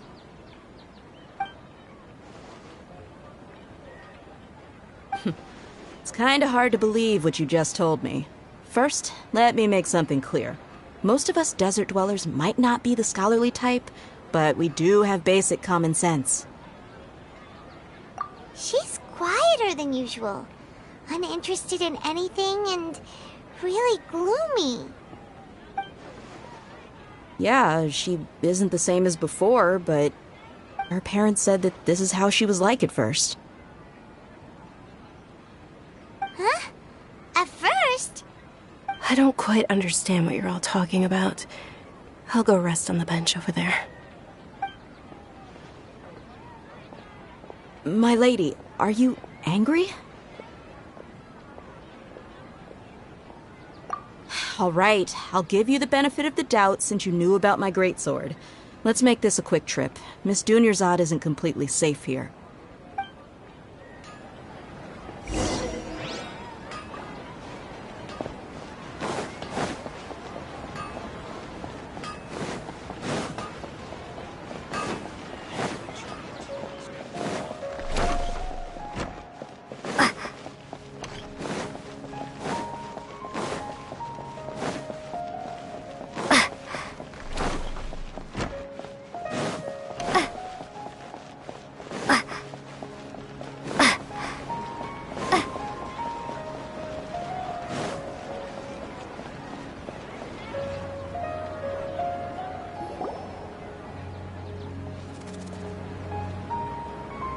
Nahida! We brought a friend!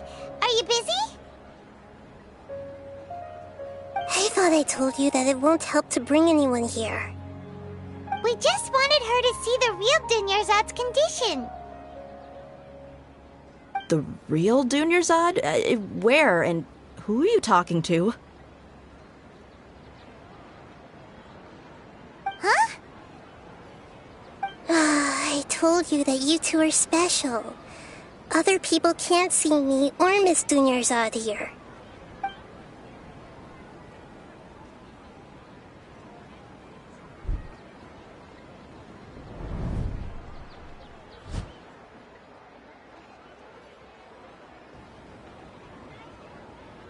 Hold on. Over there. Is that?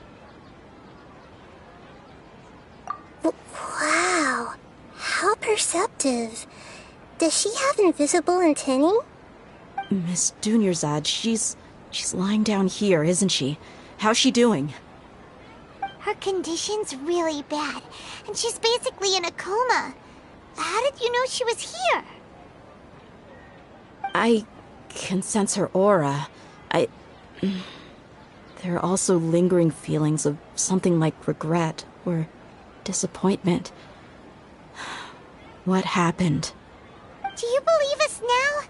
The Sub-Zero's festival has been repeating itself. So, you think the sages are behind this? Yeah, they've always been against us. Wouldn't surprise me if they're using the Akasha to intentionally repeat the Sub-Zero's festival as a sick joke. You have a point. Aside from the Dendro Archon, the Academia's sages are the only ones in Sumeru who could pull off something like this. Maybe there's more to the Akasha than we know. Right! Didn't you awaken our memories using something that looked like a knowledge capsule? That means you must know something about the Akasha! The Akasha relies on the power of a gnosis to operate, as it is the manifestation of the God of Wisdom's power. It compiles the wisdom of the entire populace, and it grants knowledge to the people. A gnosis could do that? No wonder the Akasha is so magical. It's being powered by the gnosis of Sumeru's Archon. So, this Nahida you mentioned, what did she say? She said, and Paimon quotes, "The Akasha relies on the power of a gnosis to operate, as it is the manifestation of the God of Wisdom's power. It compiles the wisdom of the entire populace, and it grants knowledge to the people." Compiles the wisdom of the entire populace and grants knowledge to the people. Wait. I get the grants knowledge part. That's what people have always used the Akasha for. But compiling the entire populace's wisdom? How does that work? Did she mean that the sages enter new knowledge into the Akasha?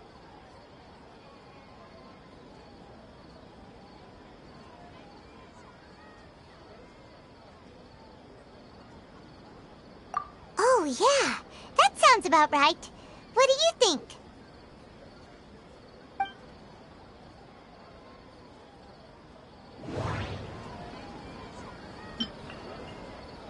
People in Sumeru don't dream. What a strange phenomenon.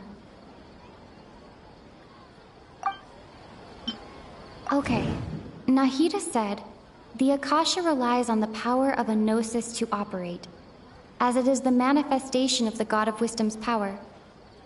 It compiles the wisdom of the entire populace, and it grants knowledge to the people. My mind feels exhausted, even though I haven't done too much thinking. What is going on? What's happening right now seems to have happened before. This feeling has been getting stronger and stronger.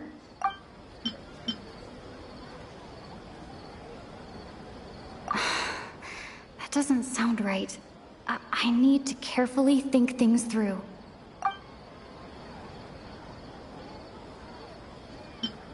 People in Sumeru don't dream.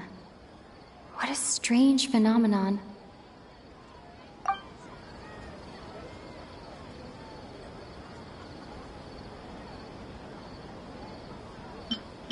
My mind feels exhausted, even though I haven't done too much thinking. What is going on?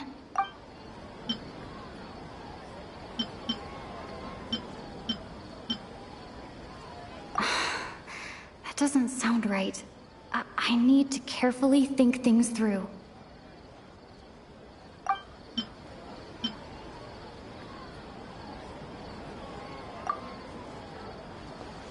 You mean the Akasha is causing our mental fatigue? Huh. Now that I think about it, my head's been feeling unusually heavy. When the desert dwellers set off on their quest for knowledge, a sage once said, knowledge always comes at a price. Compiling the entire country's knowledge.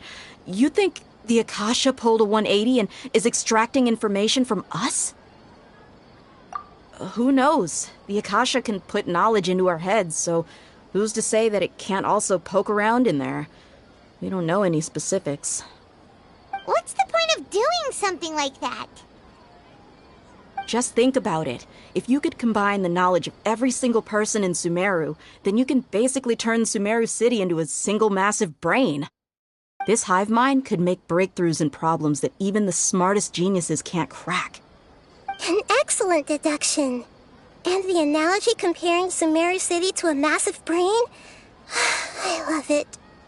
In that case, we should take off our Akasha terminals right away. Maybe that'll solve this problem.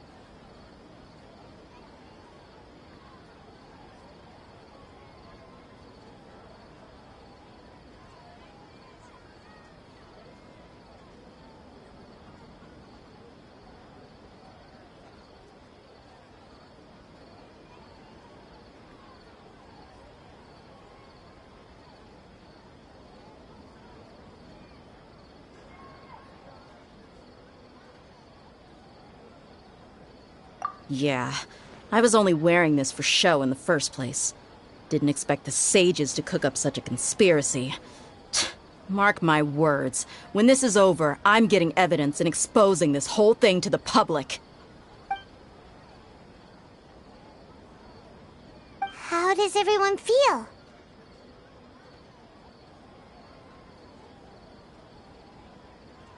Huh? What is it?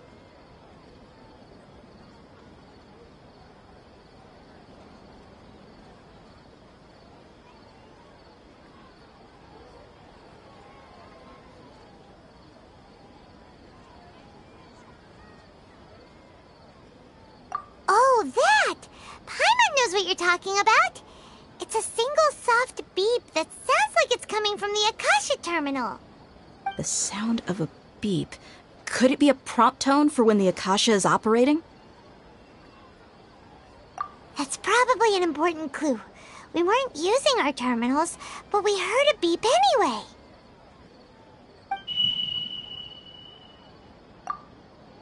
Traveler, did you hear that? I heard it too. Our ears aren't messing with us. There was definitely a beep, but it sounded like it was coming from inside my head. We took off our Akasha terminals.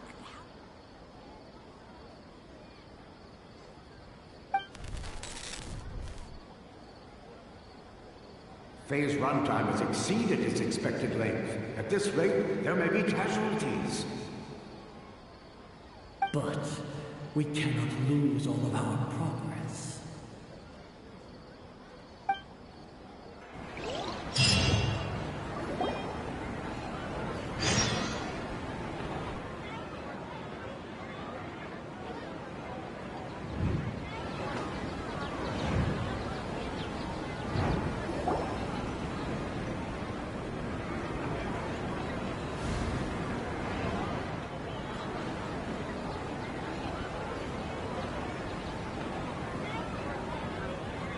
Paimon remembers everything!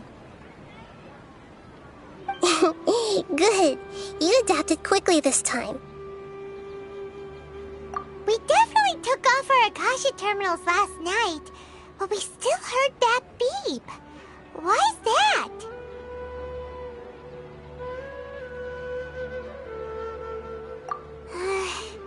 But now we can at least confirm one thing. The Akasha definitely has something to do with whatever's trapping us in this cycle. Oh, Paimon doesn't get it. Why would the Akasha go this far if all it wants is everybody's wisdom?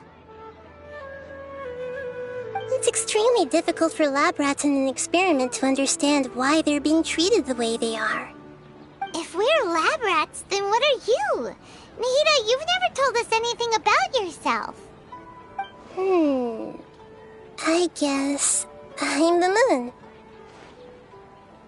The moon? Wasn't that the result of our divination? Anyway, knowing who I am won't help you get closer to the truth, so you should focus on other things. Don't get distracted and miss any clues. Okay then. Dia helped us a lot yesterday, so let's go find her. If Paimon's reading the time correctly, those kidnappers should be showing up soon.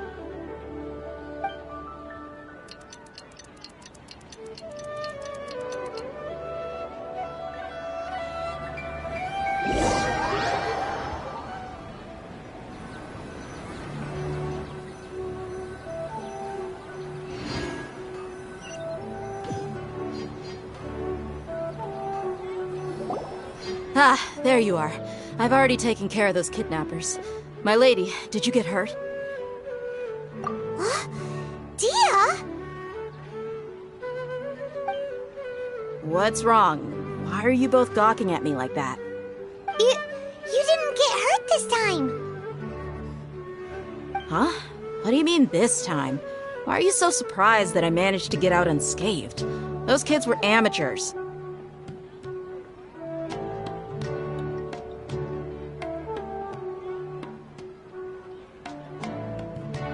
Shh! How did you know about my greatsword? I haven't told anyone about it. Please, don't tell Miss Dunyarzad. So Dia's lost her memories after all.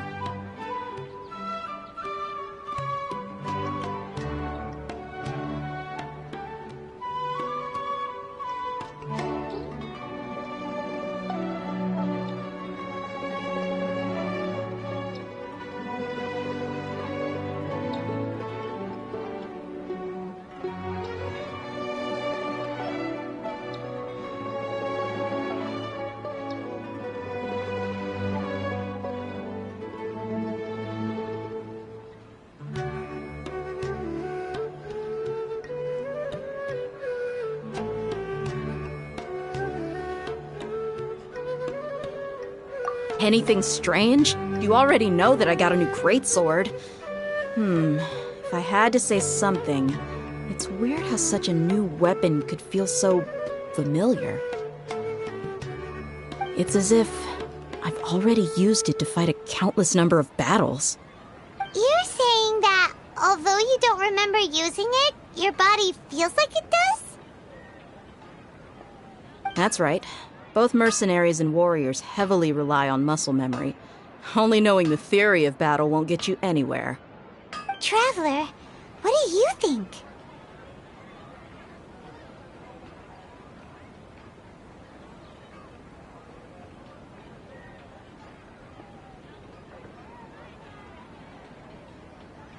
Yeah, Paimon's feeling really hopeful. Oh, you're right! Earlier in the Samsara, something like this would have never happened. I have no clue what you two are talking about, but it's still dangerous here, so... So you want us to take Dunyarzad somewhere else to rest while you check if there are still more kidnappers around, right? How did you know what I was gonna say? Can you read minds? Forget it. Go and do your thing.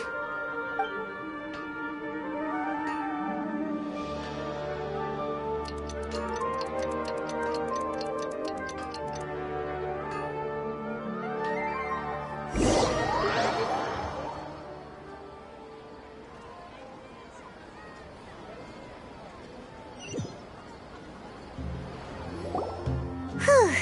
It's finally nighttime. Aside from Dia not getting injured, everything seems to have stayed the same.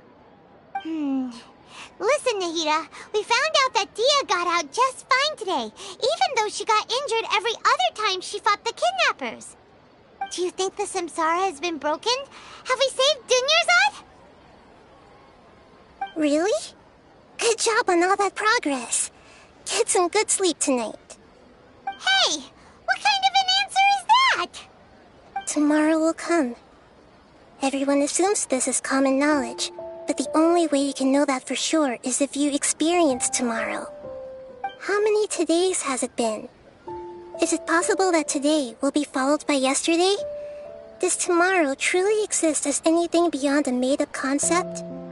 It's even possible that this entire world is a lie, and the history of the whole world has just been one endless Sub-Zero's festival. Okay, no more. Paimon's brain is already shut down. That's why it makes no sense to waste your energy thinking about things you will learn tomorrow. Get some good rest. You know, use the bathroom and flush your anxiety dookie away. Huh? Hold on, what did you just say? Did Paimon hear you correctly? Huh? People always say they feel a sense of relief after they take a duk-duk. That's why I suggested you could try that. Is that so strange? It's so strange and so against common sense that Paimon's at a loss for words. You were sounding kind of smart just a minute ago. Yeah, even though it's happy and lively at the Sub-Zero's festival every day, it feels like it's been a long time since we've really gotten to relax. Let's go back to our room.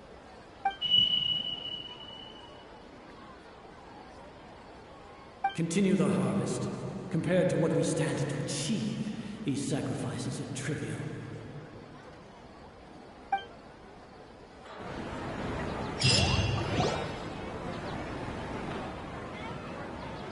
We're still in the same day!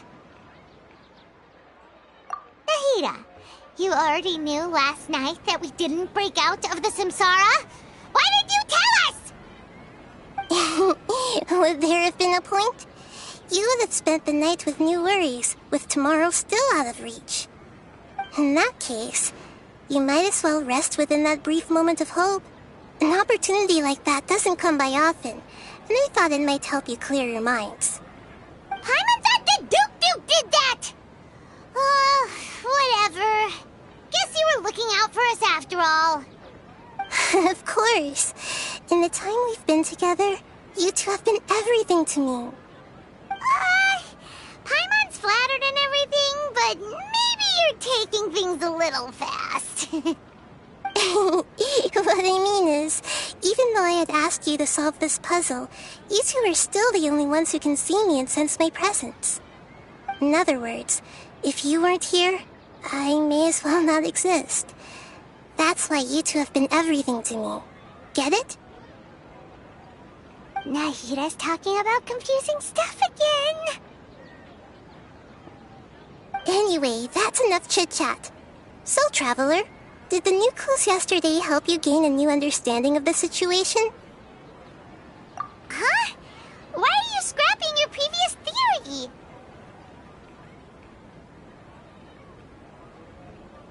Oh yeah, you're right! Gosh, how did we not notice that? In a simple time loop, people's physical conditions should also reset. So, what's your new hypothesis?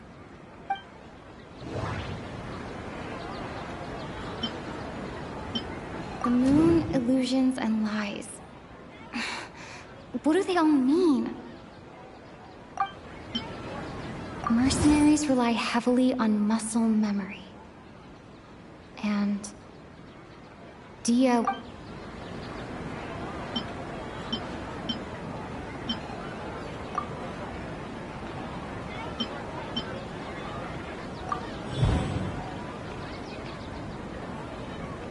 If all our memories of a day are erased at the end of that day, then we would unwittingly relive that same day again and again. Okay, Nahida said, the Akasha relies on the power of a gnosis to operate. We've already experienced the Sub-Zeru's festival many times, and the day of the festival seems to be in a perpetual samsara.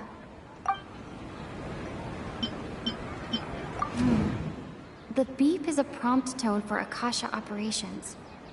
We still hear it every night, even though we removed our Akasha terminals. Mercenaries rely heavily on... Mercenaries rely heavily on muscle memory. And Dia was able to use her experiences to avoid injury in later samsara cycles.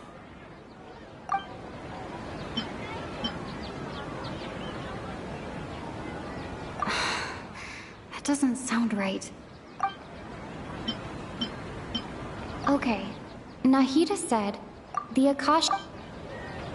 We've already experienced the Sub-Zeru's festival many times, and the day of the festival seems to be in a perpetual samsara. That doesn't sound right. I need to carefully think things through.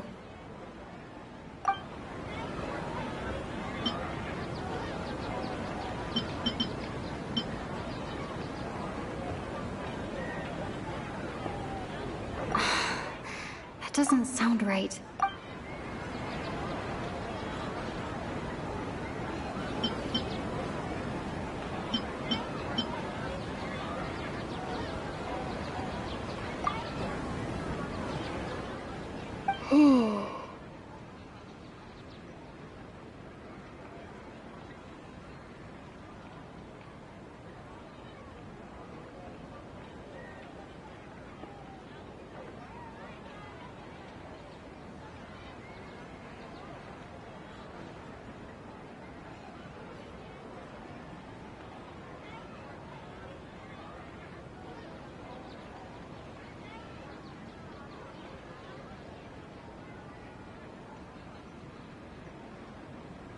Oh! Then the beep we hear every night could just be indicating the deletion of our memories. That's why when we wake up, everyone thinks the Sub-Zero's festival hasn't happened yet. It's already the next day, but everyone still thinks it's the day before. But muscle memory can't be erased. That's why Dia has been getting better at using her greatsword. Now everything makes sense. A brilliant deduction. Nahida, tell us if we're right or wrong. To put it simply, it's as if you've mistaken a pyro crystal fly for a firefly in the night. You lost sight of its true nature because you focused too much on your perception that it glows. That isn't simple at all. Why don't you go talk to Miss Dia again? You might learn something new. Right. She did help us find our latest clue after all. Let's go!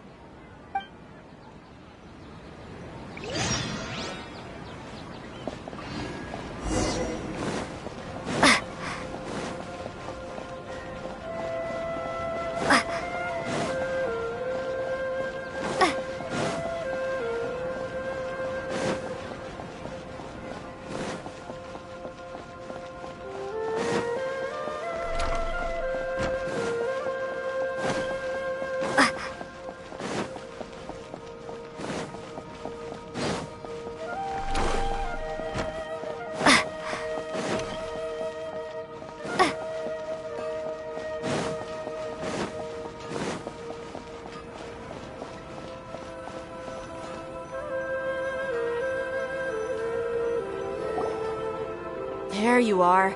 Really took me a while to find you. As expected, Dia also didn't get hurt today. Get hurt? Why would I? Don't underestimate me. Well, you're still getting used to your new greatsword. Huh. Truth be told, I also think it's pretty strange. It just suddenly felt so familiar in my hands and... wait a second! How did you know I got a new greatsword to begin with? I didn't tell anyone about it. Traveler, could you explain the situation to her today? Paimon's gotten a little sick of doing it.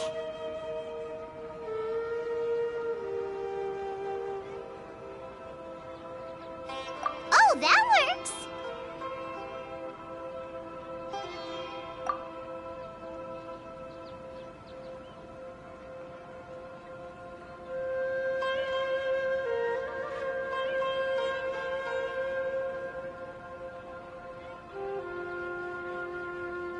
What happened to you guys while I was gone?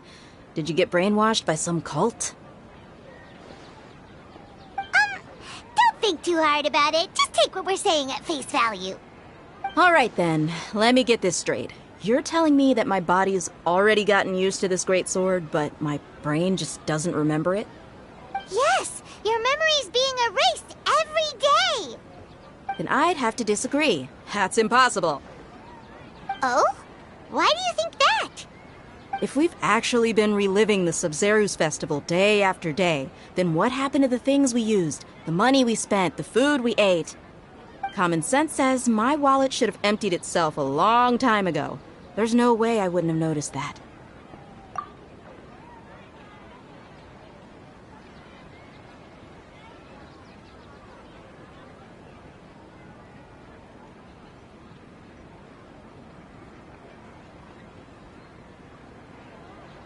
Right! right. They could use the Akasha to record what everyone did that day, and then use the city's resources to replenish everything. It's not very likely, but it's also not impossible. No, it is impossible. I've got proof. You have proof? Where? You two are surprisingly serious about this nonsensical discussion. Fine, I'll play along for a little longer.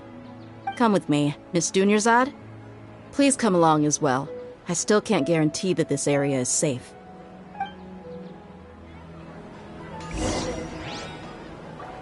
Paimon can't believe it's Dia who wants to show us something this time. 2 days ago, we were the ones taking her to see Dunyarzad.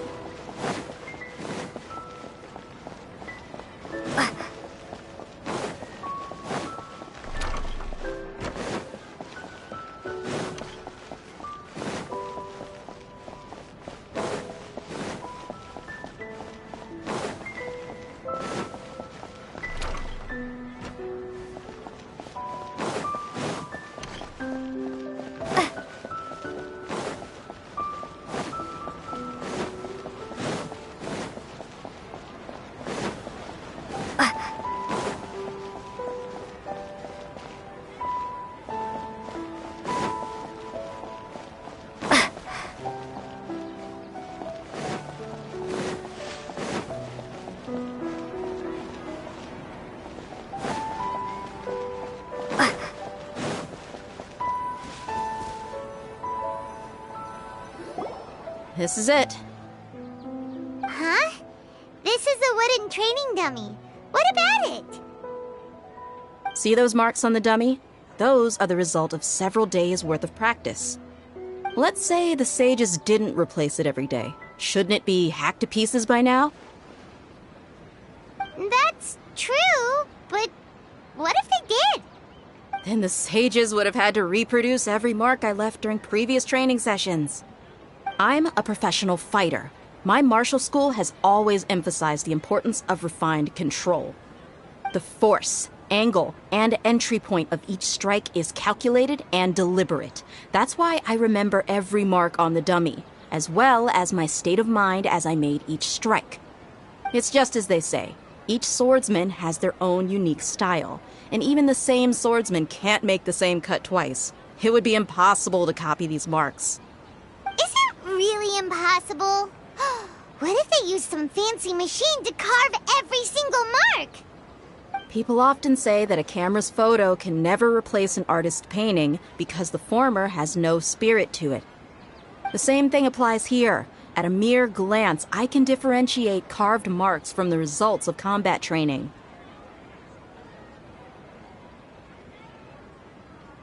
Whew, I hope that cleared things up for you. Hey, is this that new brain-exercise game that's been super popular with the scholars lately? It's surprisingly fun. Anyway, it's getting late. I should escort Miss Dunyarzad to Nilu's stage. See you later. Well, back to square one. Is our memory deletion theory also wrong? But at least we've reached some other conclusions in the meantime.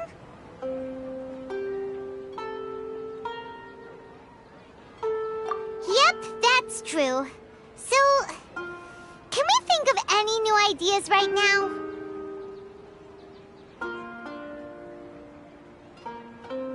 Strange? Paimon feels like everything's been strange lately.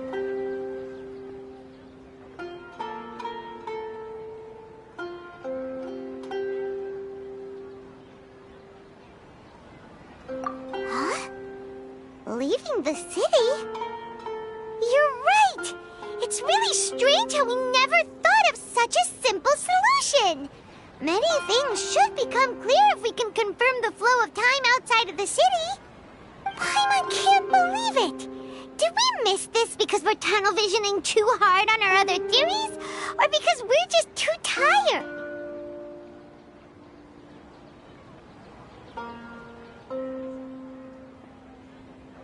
How about we go back and ask Nahida?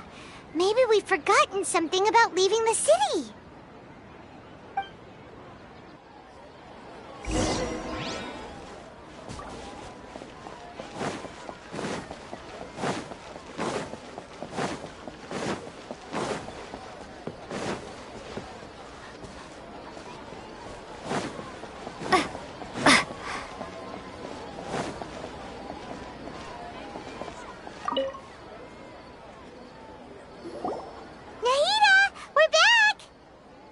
back early today. Did you find something new? Sort of.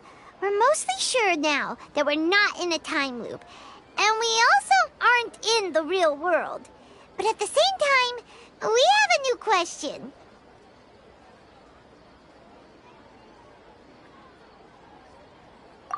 Leaving the city. As far as I remember, you've mentioned your plans to do that twice before. We did? But we don't remember anything. What happened after we talked about those plans? What did we say when we got back? Let me think. I don't think you ever actually told me what the outcome was. Oh, it's probably more accurate to say that both times you never came back the whole night. But you two sometimes stay out the entire night anyway, so at the time, I didn't think too much about it. It is true that sometimes we lose track of time during our investigations. Before we know it, it'll already be the next day. But still, neither of us remember anything about leaving town. Really? That's kinda strange. In theory, I should have already awakened all your memories.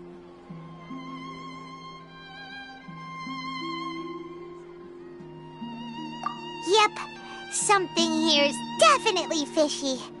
Let's get to the bottom of this tomorrow.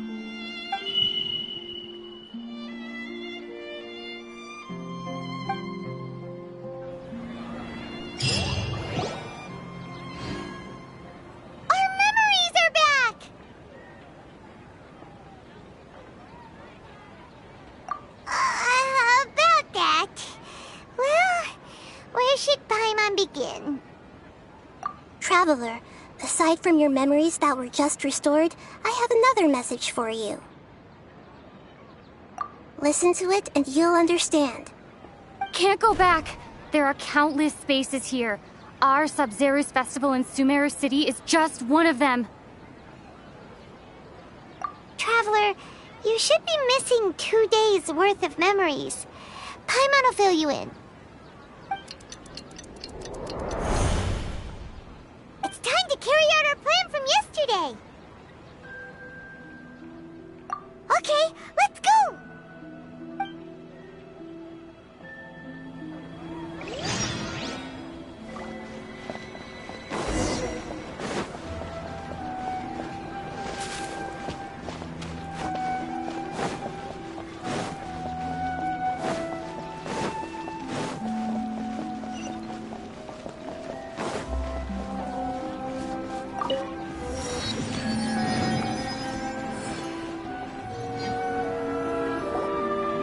Why can't we leave the city?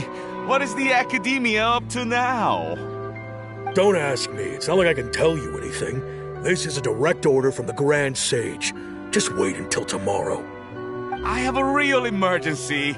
My goods have already arrived at Port Ormos. If I don't hurry, they'll be stolen. That's your problem. Make sure you make a request in advance next time.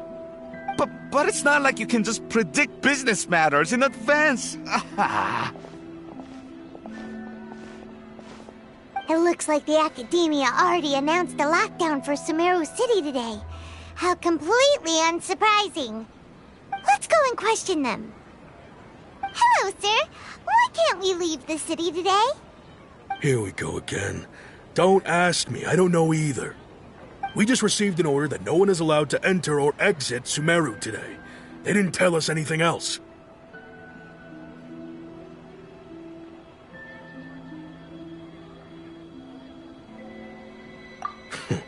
Angering me won't get you anywhere. If I had that kind of insider info, I would have left this stupid post long ago. It looks like he really doesn't know. If we can't get anything out of him, let's take matters into our own hands.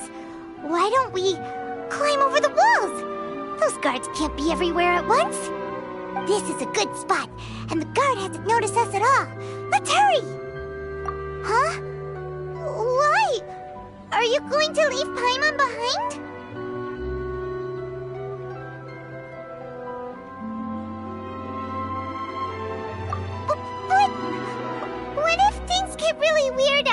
and you get into some trouble, then Paimon won't be able to help you. Oh, Paimon knows that Paimon can't do much, but we've always been together, haven't we?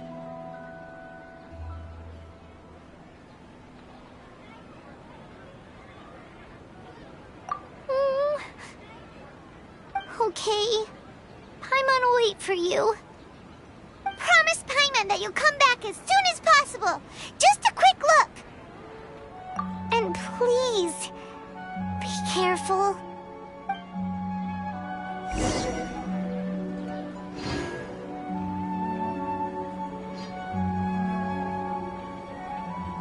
Memories!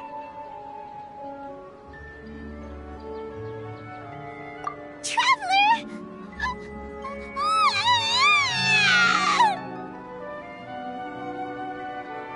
Paimon thought Paimon would never see you again! You just disappeared! Paimon waited for you for hours and hours at the city wall and you never came back! You promised Paimon that you were only taking a quick look! Paimon, calm down. She's here now. I don't think she understood what you were saying. Paimon doesn't care! Paimon wanted to go look for you, but you also said that Paimon should stay! Paimon was so worried and so scared the entire day!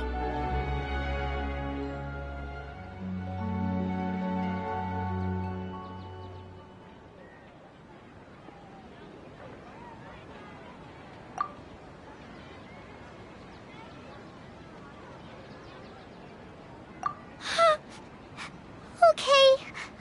Paimon will forgive you. The most important thing is that you didn't actually disappear. Oh, Paimon was so scared that you had gone into another world. Okay, Paimon, can you tell us your perspective of what really happened yesterday? I see. Using two people's different perspectives. After that, you left the city. Paimon kept her eyes on you the whole time, but then you disappeared in an instant.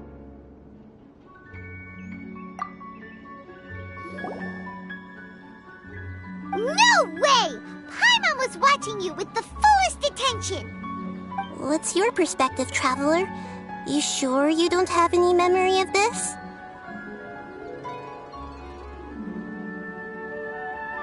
I guess that explains everything. You also lost your memories the last 2 times you tried to leave the city. Those days' memories can't be awoken. So, if we leave the city, our memories will be completely erased?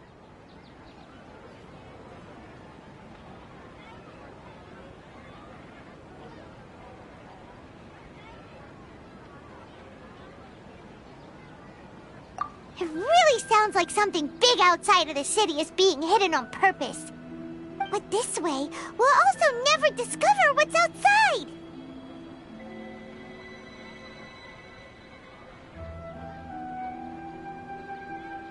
Something like a message? But how can we send it back? Don't look at me like that. I'm not used to being stared at. Well... Okay. You want something that can pass on messages, right? Give me some time and take care of Dunyarzad for me. Yep, now we're talking.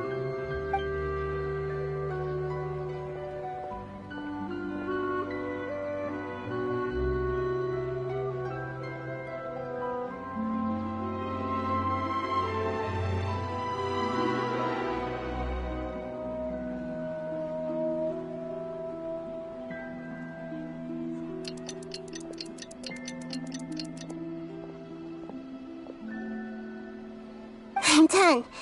Here you go. What? Isn't this just an Akasha terminal? I made some little changes. Akasha terminals are already capable of sending messages. I just tweaked it so that it could connect to any node. To make something like this? Nahida, you really know the Akasha like the back of your hand. Anyway, we can use this now to record a message, right? Yep. I'll help you save the messages. It should be pretty easy to use. I just can't guarantee the user's status and signal coverage when they're outside the city. We'll never know until we try. At least we're taking the initiative now. Let's go then. Let's expose those sages. All right. Paimon isn't as worried about being separated since it happened once yesterday. But Paimon still isn't happy about it. Okay, see you tomorrow, Traveler.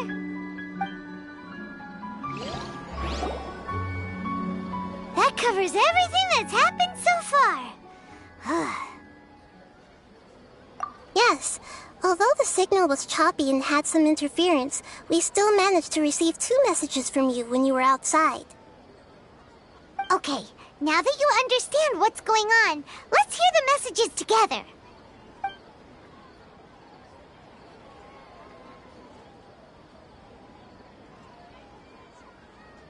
Can't go back. There are countless spaces here. Our Sub-Zero's festival in Sumeru City is just one of them. I've entered another space. Before me are flowing sandstone and howling fish. Impossible and surreal sights.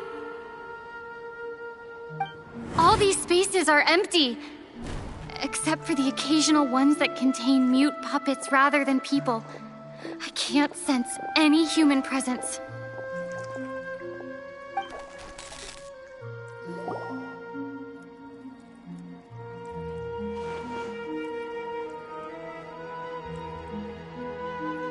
That's one heck of an info dump.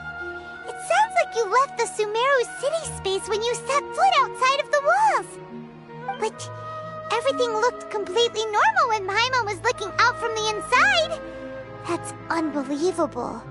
And if we take your word for it, the other spaces all had very weird contents. There's another part here. We only received it last night. These spaces have been disappearing, one after the other, absorbed by something like a sun in the sky. And now, even the final space has also disappeared.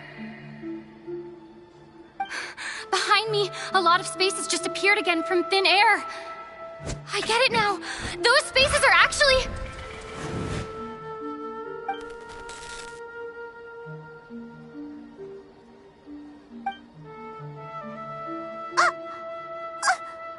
Why did the message end right there?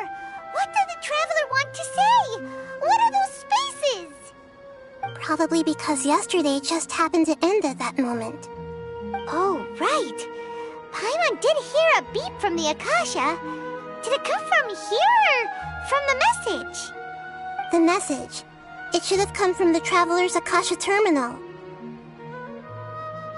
After the beep, Traveler said even the final space has also disappeared.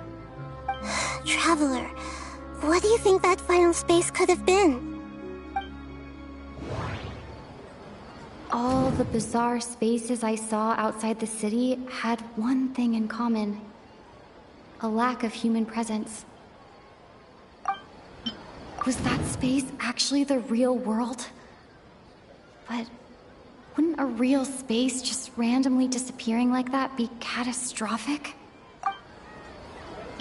My impression is that each day in this samsara only ends at the sound of that beep from the Akasha.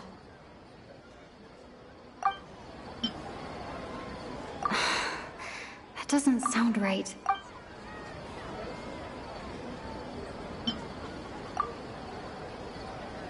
Oh, so that's what it is! After the sound of the beep, the final space, the Sub-Zero's festival, also disappears, and we're taken to the next day. Later on, Traveler also mentioned a bunch of new spaces materializing behind them. Do lots of new spaces appear every day? Paimon's head is spinning. Just what are these spaces anyhow? Well, consider this. For all the horrors of the Archon War, At its heart, it was just a game where a bunch of gods fought over 7 seats. So no matter how strange or spooky things may look on the surface, maybe all they point to in the end is a small and simple secret. Wow, the Archon War, huh? That's an analogy and a half.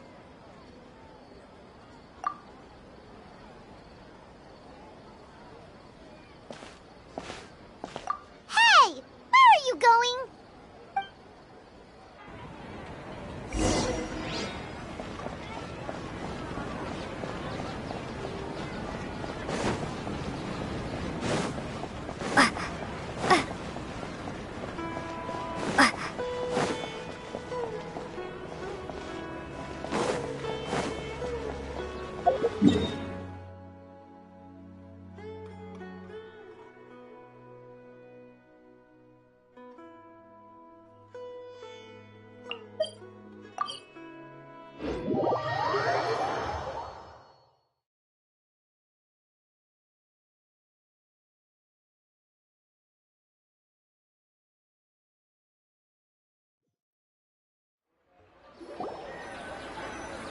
Do you want some alone time to think? Alright then, Paimon won't disturb you.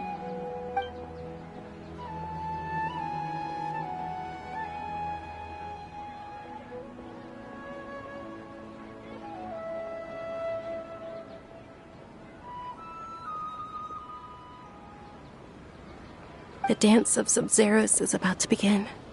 I'm going to go watch it. Okay. Why don't you go ahead, Dunyarzad? We still have some other stuff to do first. Okay then. See you later. Have you figured it out yet, Traveler? Time is ticking away. Awesome! What is it? Paimon wants to know. Oh, wait, no. Let's meet up with Nahida first. You can tell us both together. This time, we're gonna get to the truth.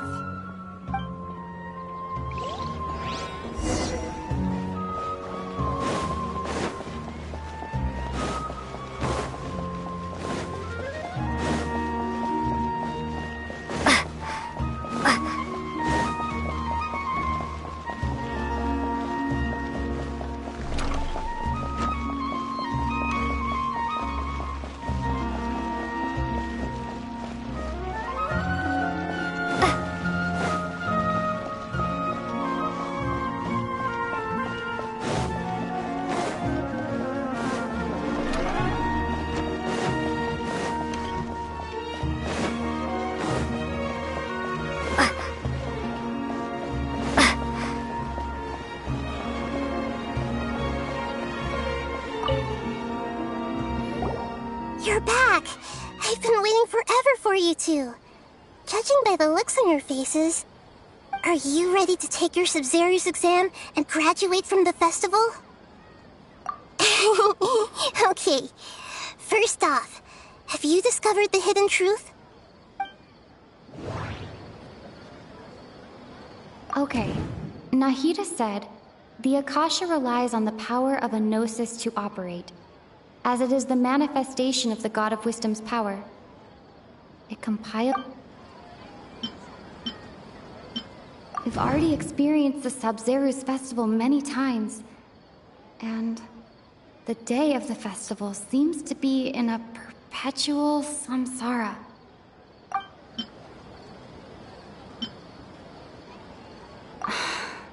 That doesn't sound right. All the bizarre spaces I saw outside the city had one thing in common: a lack of human presence. Those spaces remind me of dreams, like the one I had in the Avidia Forest, except these have no sign of human presence. That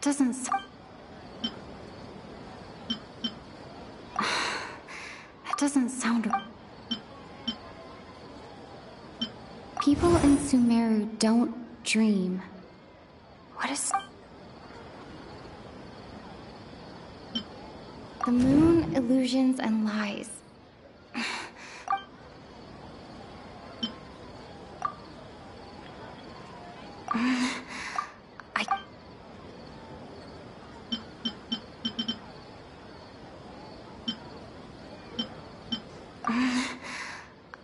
can't seem to cohesively piece...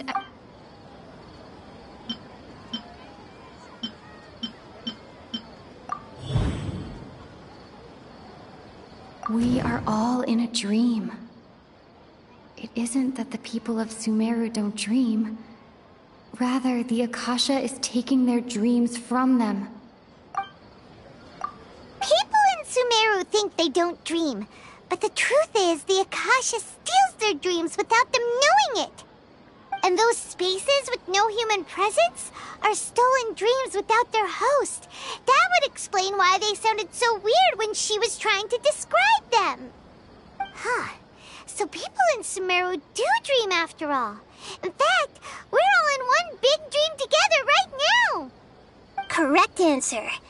Now, how did you conclude that the Akasha is capable of this?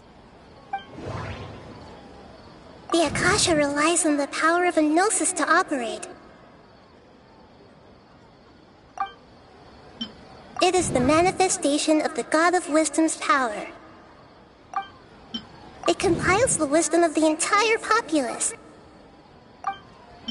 and it grants knowledge to the people.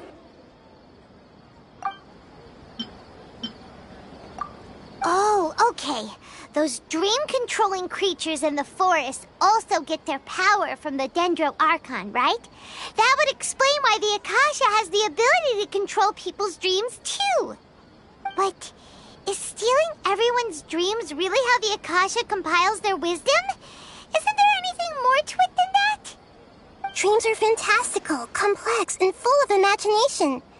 People's brains are the most active when they're dreaming. In other words, dreams are rich bundles of human wisdom. So in other words, the complete opposite of how Hypatia understood it.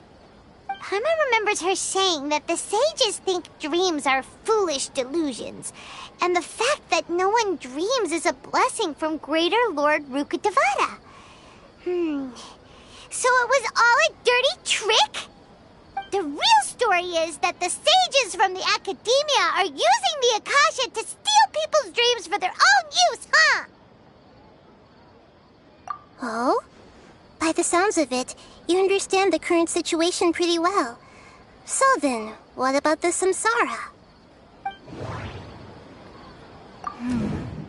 The beep is a prompt tone for Akasha operations. We still hear it every night, even though we removed our Akasha terminals. That doesn't... Those spaces kept disappearing before my eyes. But as soon as that beep sounded, many more spaces materialized. Those dreamscapes kept vanishing. But as soon as that beep sounded, more new spaces appeared. My mind feels exhausted, even though I haven't done too much thinking. What is going on? We've already experienced the Sub-Zeru's festival many times, and the day of the festival seems to be in a perpetual samsara. The Grand Sage said, "Go celebrate the birth of that god to your heart's content."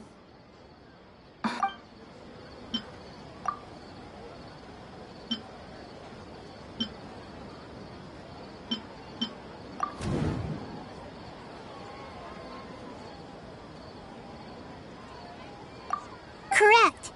The Akasha is keeping each person's brain in a constant dream state, but also separating their consciousness from their own dream. Their disembodied consciousness is placed inside the collective dream of the Sub-Zeru's festival along with everyone else's, while their now vacant dreams are harvested by the Akasha. No one is any the wiser as another day passes in the dream, and so begins another samsara cycle. People wake up to yet another dream about the Sub-Zeru's festival. The dreams that belong to them are once again harvested by the Akasha, and so it continues. So, this is like a dream factory, and the Akasha is a dream harvesting machine. Did Paimon get that analogy right? Very good, Paimon. Using analogies well is an excellent habit to get into. Okay, so that beep we keep hearing is actually from our real-life Akasha terminals. Taking off our terminals in this stream doesn't do anything. Alright, last question. Who am I? They say that alchemical divination is the Dendro Archon's divine revelation. So then, if Nahida has referred to herself as the moon... Now that I think about it, wasn't illusions a hint that we're all dreaming? Now that I think about it, wasn't illusions hinting at the sage's deception of Sumeru's people?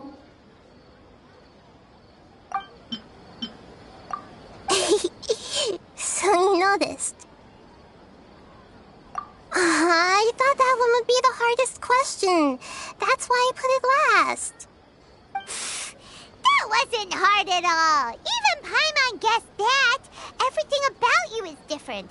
We just didn't want to expose you is all.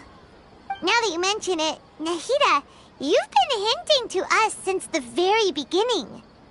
It's funny, thinking back to when we were asking all over the place for info about Lesser Lord Kusanali. Paimon didn't expect to meet you like this. Yes, those can wait until we're back in real life. On the other hand, I'd be happy to answer any more questions you have about here and now. You asked me this question before. My answer was, it would literally blow your minds.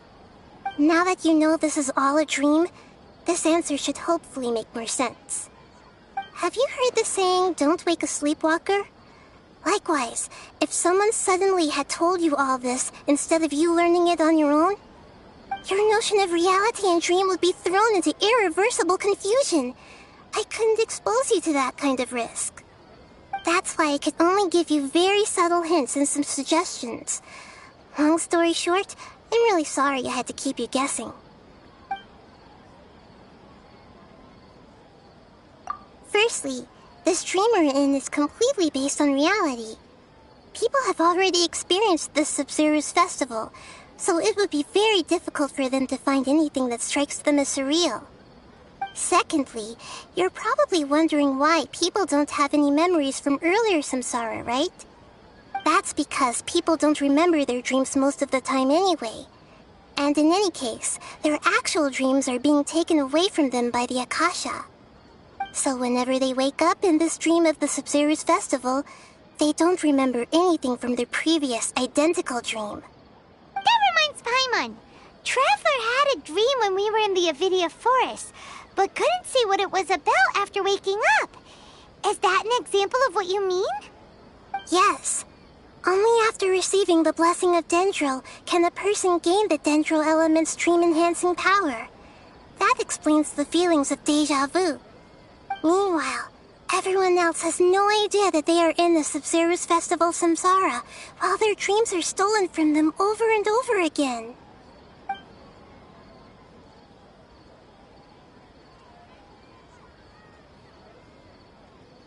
Can humans really keep dreaming forever like this? Will it ever end? And if so, when? You might say your mental fatigue has already answered this question. Eventually, there's only so much that people can tolerate. Especially those whose health is compromised to begin with, like Dunyarzad. This relentless exploitation takes an even harder toll on them. People's lives are at stake here, and nobody knows a thing! We've got to put a stop to this! I know, right? Why did they have to base this dream on my birthday? Could it really just be a coincidence? Even you don't know the reason? Wow, now that's strange. The Academia sages are determined to harvest lots of dreams in a short time, no matter the cost. They have to be up to no good. Unfortunately, I don't know anything about it. Traveler, do you have any information? Those spaces remind me of dreams, like the one I had in the Avidia Forest. Except those spaces remind me of dreams, like the one I had in the Avidia Forest. Except these have no sign of human presence. Okay, Nahida said, the Akasha relies on the power of a gnosis to operate, as it is the manifestation of the God of Wisdom's power. It compiles the wisdom of the entire populace, and it grants knowledge to the people. The Grand Sage said, go celebrate the birth of that god to your heart's content. Did he mean something more? That doesn't sound... That doesn't sound right. Celebrate the birth of that god? Could it mean...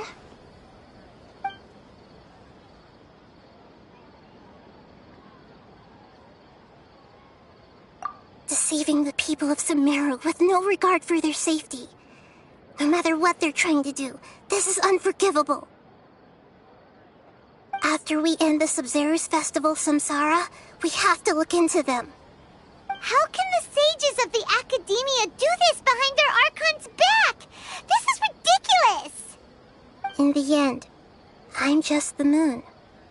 The real sun is long gone. A sun and a moon? Nahida's talking in riddles again.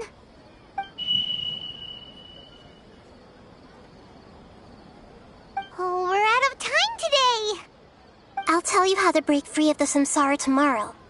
See you then.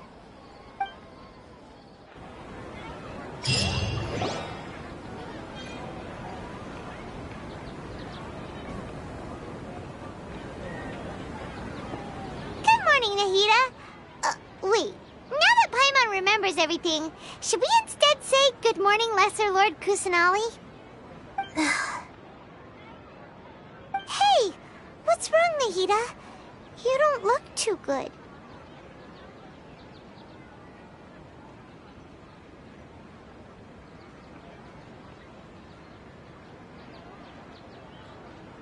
I'm afraid that what you're thinking right now is correct.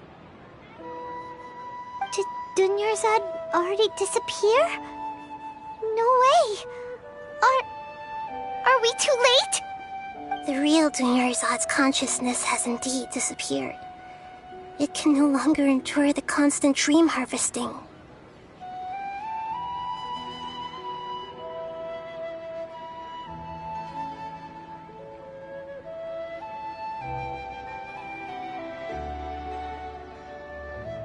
Paimon can't believe it. Wait, so what about that other Dunyarzad? Just what is she? Is she also going to disappear? She's actually something like a puppet, but not completely. The real Dunyarzad's consciousness could no longer keep playing her role in this dream. So another Dunyarzad appeared to replace her in the dream. Just like the grass and the trees, that Dunyarzad is just a building block of the dream that helps to keep it going. But personality-wise, she's nothing like the real Dunyarzad. Puppets are stiff, and can't copy a living person's vitality. After all, they're just there as filler. You know, speaking of which, the old Dunyarzad might not have been too different from a puppet. Dunyarzad truly believed that she met you within her consciousness, and it was you who inspired her. So you do remember her after all. Yes. Back then, her family was overly protective of her. No one cared about her personality or thoughts. It was as if she only lived to stall her Elazar. I just gave her a little wisdom so she could look at life in a new way. So that she could be her own person. But even so, she still...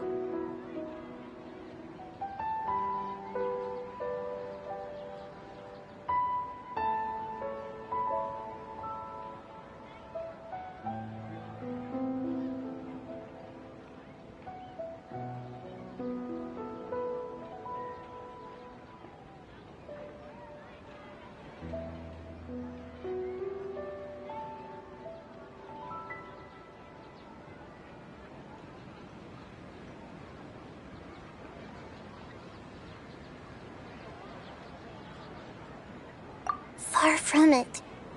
I'm still a long way off from being a real Archon. I couldn't even save her. If I were a competent Archon, I wouldn't have let my most faithful follower die at the Sub-Zerus Festival with so many regrets. Please don't beat yourself up over it, Nahida. It's the sage's fault, and theirs alone. I'm not beating myself up. All I did was to rationally observe the distance between myself and a real Archon. Don't be like that, Nahida. Even real Archons are still allowed to be sad.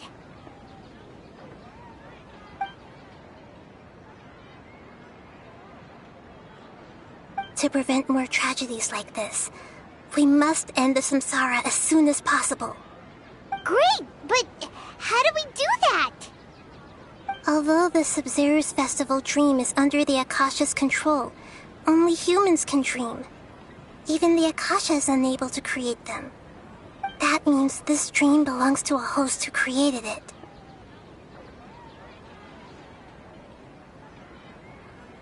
Huh? So, how should we find that person? Well, if this is someone's dream, then everything here must come from deep within their consciousness. Which means, with the power of imagination, they can change anything in this dream. Imagination? What do you mean by that? Imagination means breaking through what you perceive as normal. Like when a server at a tavern brings a plate to you, you'd naturally assume that food is on it.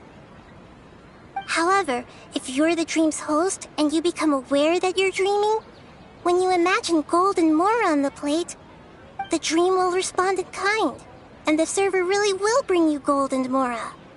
But right now, our host is unaware that this is a dream. No matter how many times they find some way to make that person realize that they're dreaming. Usually, once that happens, the person will wake up and the dream samsara will be broken. How are we going to find them, though? If it could be anyone, it'd be like looking for a needle in a haystack. And even if we did find them, how are we supposed to make them realize they're dreaming? After all, like you said, don't wake a sleepwalker. It's extremely difficult, yes. But the only ones who can do it are you two. Remember, everything you've achieved up to this point has all been for the sake of finding the host and ending the samsara. As for me, during this time, I'll be out of town. Out of town? Are you going to that place full of dreams where the Traveler went? Yes. I want to try something. There must still be a small wisp of possibility. Hurry and go. Dreams are supposed to be fantastical, romantic, and full of pleasant surprises. Unnecessary things like this samsara need to end. Paimon's still a little upset that we've come this far only for Dunyarzad to... She was such a good person, with such a simple wish. But fate was against her. Yeah, saving Dunyarzad is what kept us going this whole time. But we mustn't lose hope, Traveler. Dunyarzad would definitely want to see us save everyone else. So let's break the samsara for her sake. Paimon's wondering, do you think the sages would get one of their own to be the host of this dream? Feels like it would be easier to control it that way, no?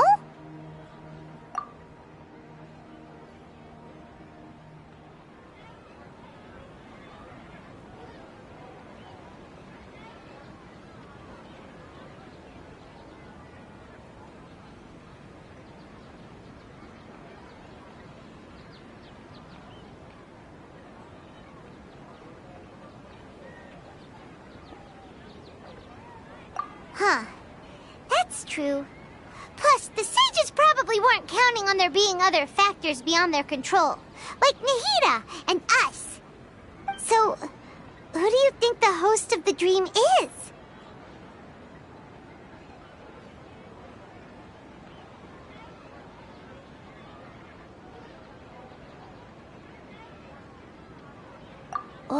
that would make sense.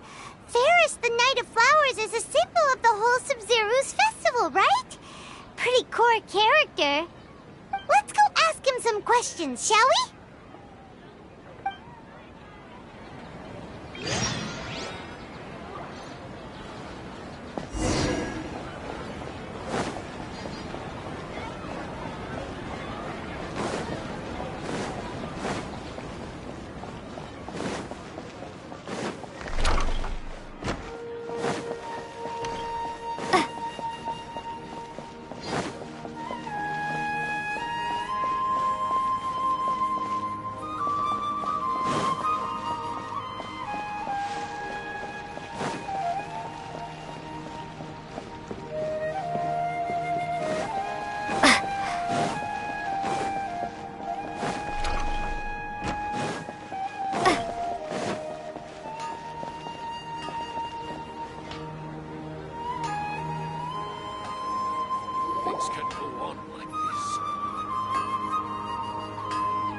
You're back. You left in a hurry last time. Is everything okay? Everything's fine. Just, it's a little hard to explain. Would you mind taking part in a little experiment with us? An experiment? That came out of nowhere. I'm listening, though. What do you need me to do? Could you make a wish?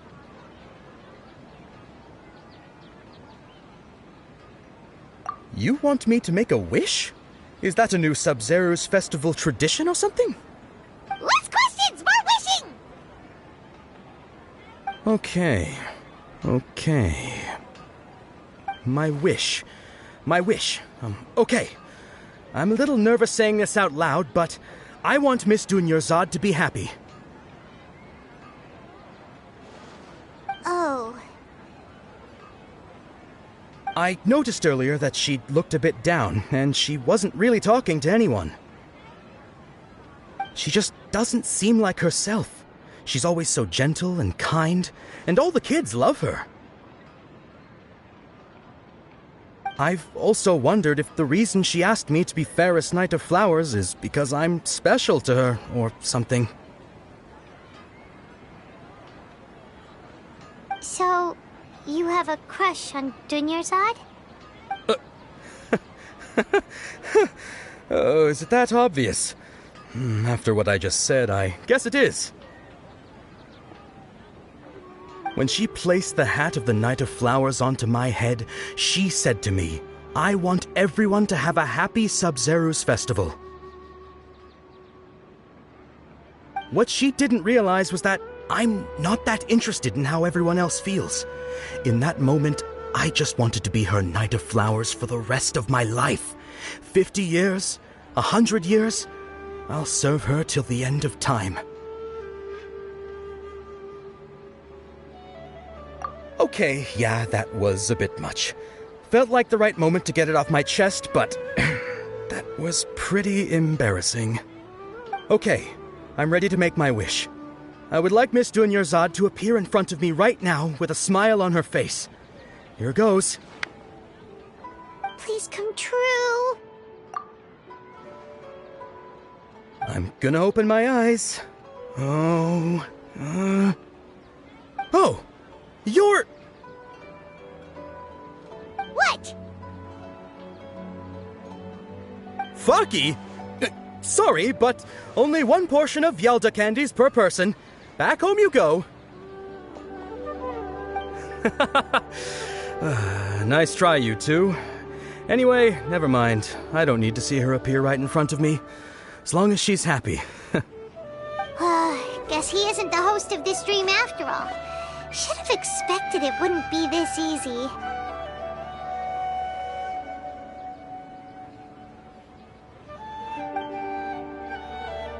It seems like everyone who knows Dunyarzad loves her, but none of them has any idea that she...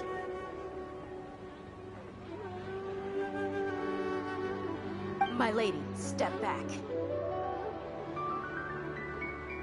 That sounds like Dia! Oh, right. This is when Dunyarzad bumps into the kidnappers.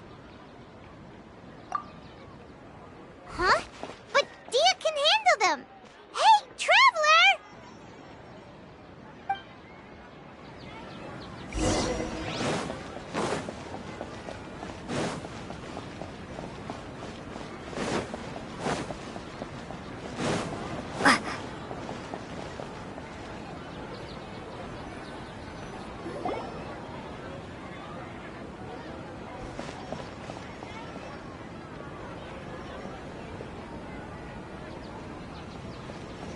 Oh, it's you. Great timing. Please take...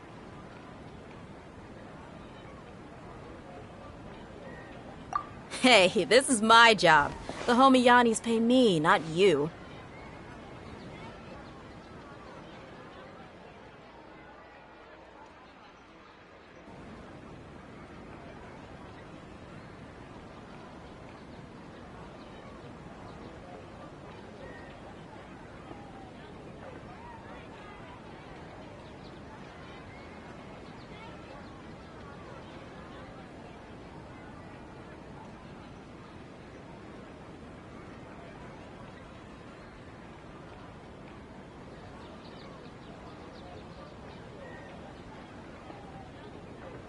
You... fine, alright. Knock yourself out. Why are you so worked up anyway? It's not like I don't trust your fighting skills. Anyway, watch yourself.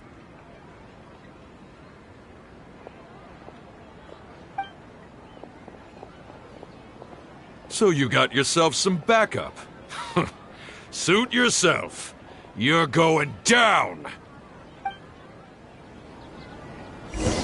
That's close enough. Feeling lucky today? Gather!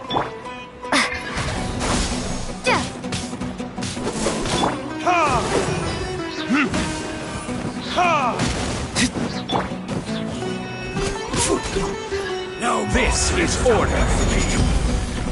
Stabilize. Scatter!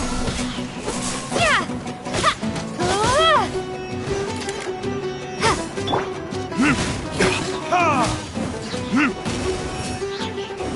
Neat.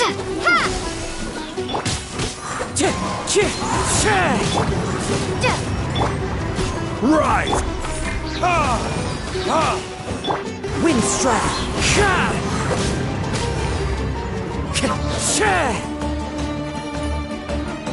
Time to go.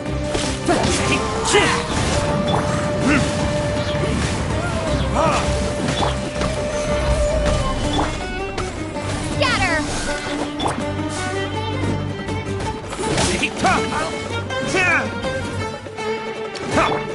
One with nature. Propagate!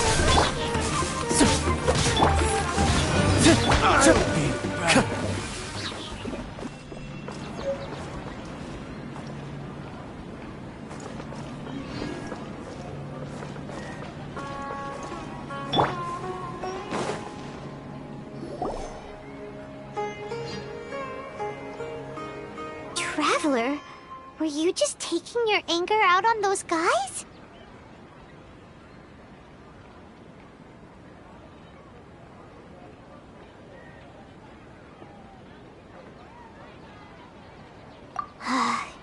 You and Nahida both. Dunyarzad wouldn't want to see you two like this. Oh, and speaking of her, Paimon just remembered something.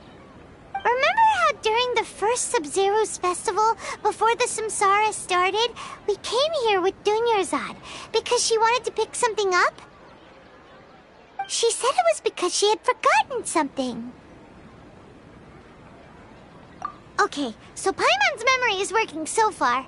Anyway, Paimon also remembers that she is staying somewhere around here. She pointed it out to us the night before the Sub-Zero's festival.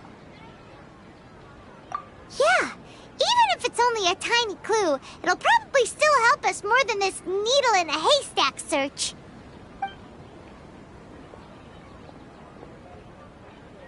This is the place. It's rude to enter other people's spaces without permission, but desperate times call for desperate measures. Hey, the windows are unlocked. Okay, Paimon's gonna take a peek inside.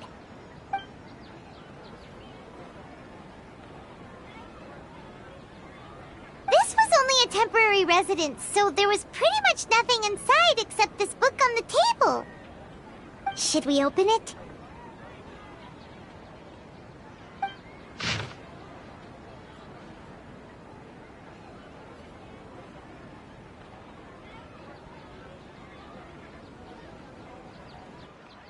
Wow. Dunyarzad wrote all of this. sounds like she was always thinking of us, even while we were away. Even though she was also busy preparing for the Sub-Zero's festival and had all her health problems to worry about. She must have wanted to give this to us as a gift on the day of the Sub-Zero's festival, right? If we hadn't found this book, we never would have known. But now that we know, we can't even thank her.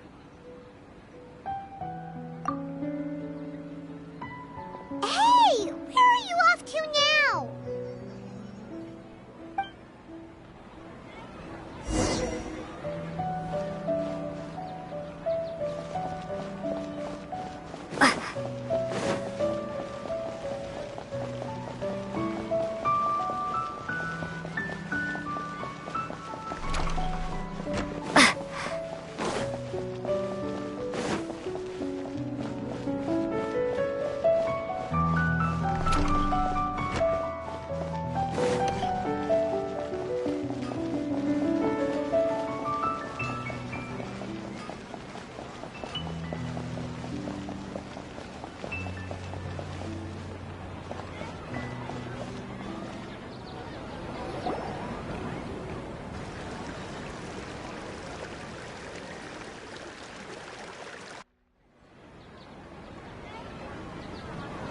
It's Dunyarzad's puppet.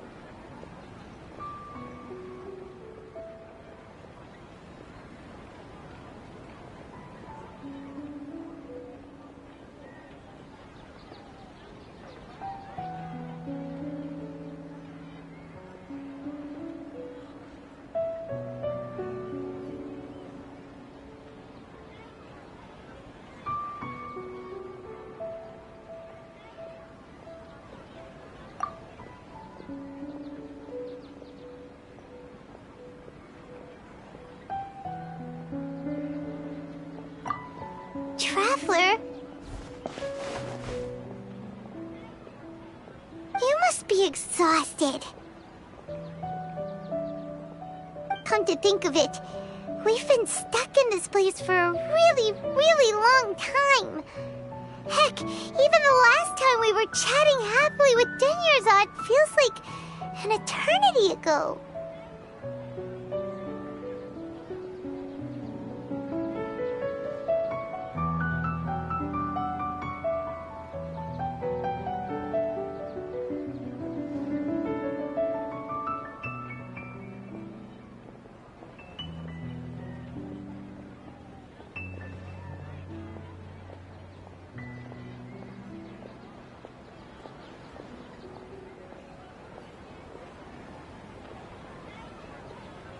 Paimon still remembers when we were sitting here, and the way her eyes sparkled when she talked about Nilu's Dance of Sub-Zerus.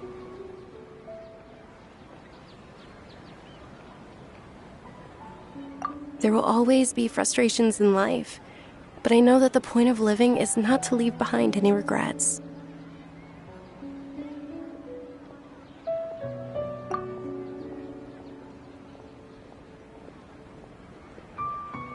That was what the real Dunyarzad said, wasn't it? Does that mean... Yes, Traveler. What is it? Oh, so she's still just a puppet. But just now, how come...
If you continue to resist, we will have to order an investigation into every single event organizer.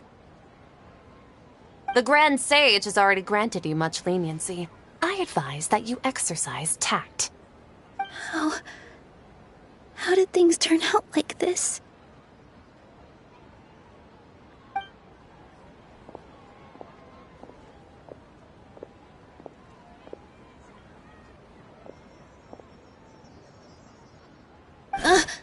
Traveler? You don't have to get involved. He's a sage from the Academia. I don't want to drag you into this. Traveler? Traveler? What the heck are you doing? If you get arrested by the Academia, that's another day gone to waste!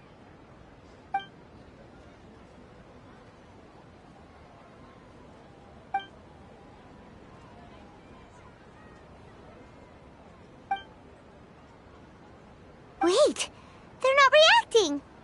Have they been scared stiff?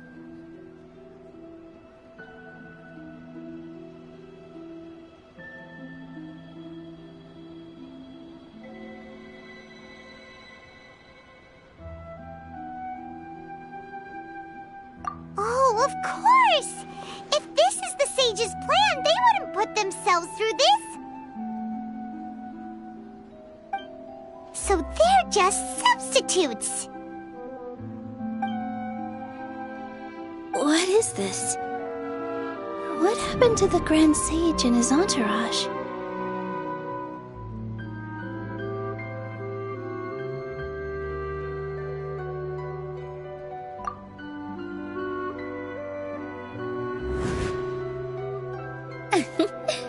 Like I said, they symbolize the goddess of flowers.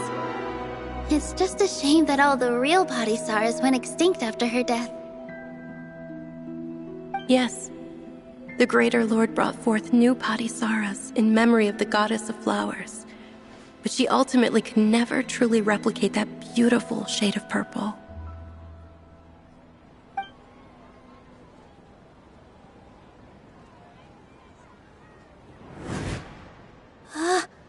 That beautiful shade of purple. Aren't these flowers real Padisaras? Just like the ones from the legend? I didn't even notice. Dunyarzad, did you find these? But didn't you just say all the real flowers went extinct after the goddess of flowers passed away? So, Al? Yeah. What's going on here? Huh? You guys are acting weird. But okay, I'll try.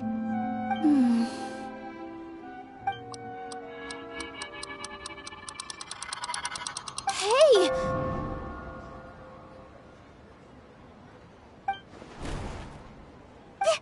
They disappeared! So Nilu's the host! What a surprise! Purple Padisaras don't exist in the real world anymore. But in Nilu's subconscious, they can appear as decorations on the stage. It's just like the example Nahida told us. People assume there will be food on a plate, and Nilu assumed there would be real Padisaras in the flower pots. So when you saw the flowers, you instantly knew it was Nilu?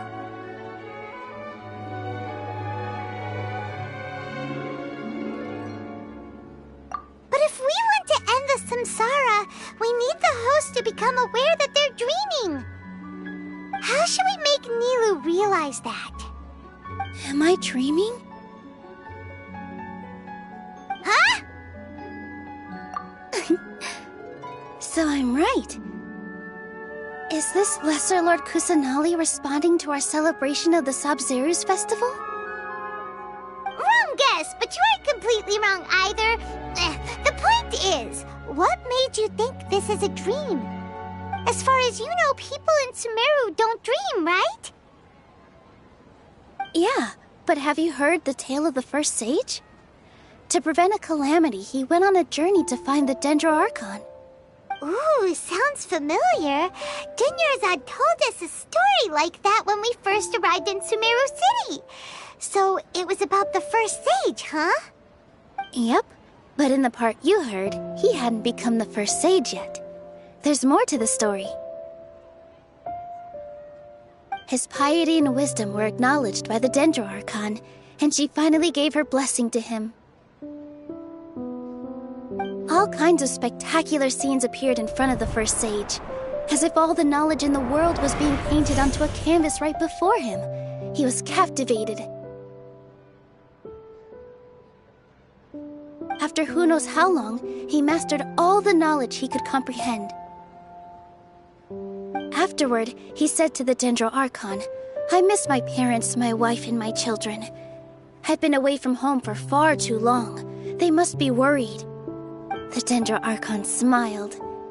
The next second, the sage found himself lying in his bed, as if he had just woken up from a dream. His wife, lying next to him, said, "You're off to search for the Dendro Archon today, aren't you? Have a safe journey, my love." In the end, the first sage took care of many disasters in Sumeru City and founded the Academia. What a happy ending. So, the first sage was dreaming ever since the beginning of the story? He never went on his journey? Yes, but his faith and determination were conveyed to the Dendro Archon, so she blessed him in the form of a dream. Paimon understands where you're coming from now. That's a really interesting connection. But we really gotta wake up soon, like the sage in the story!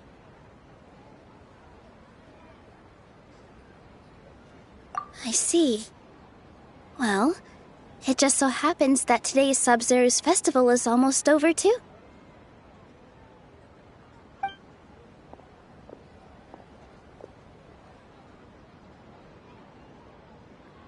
Since we're in a dream, let's make this final dance of Sub-Zero's as beautiful as we can.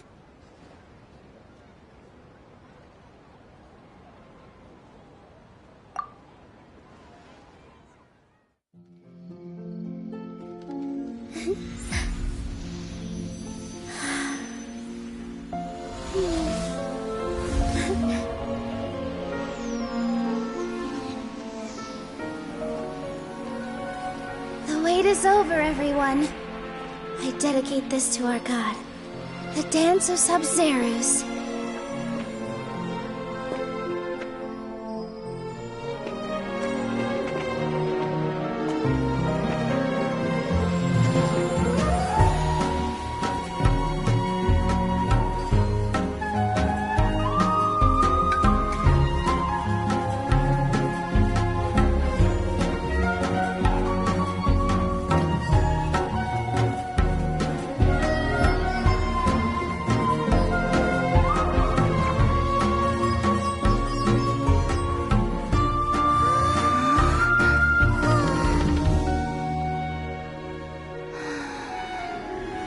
I'd be lying if I said I had no regrets.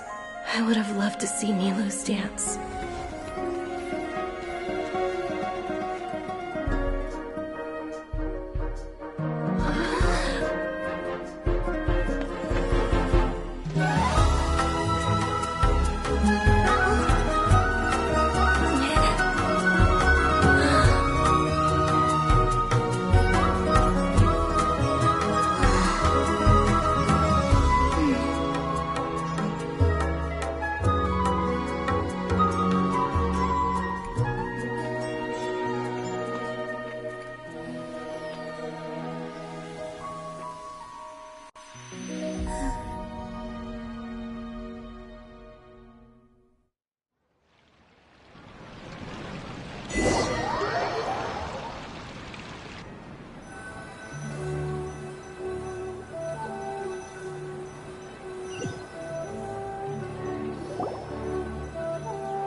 Traveler.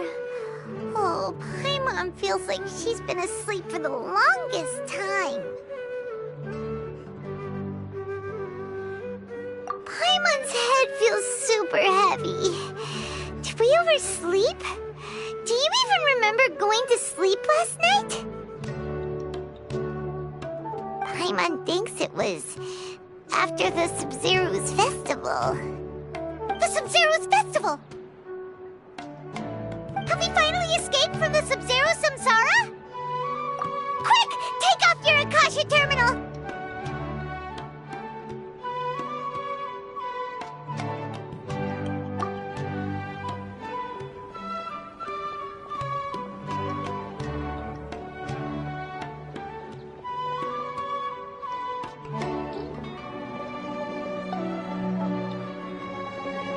She's not in her room.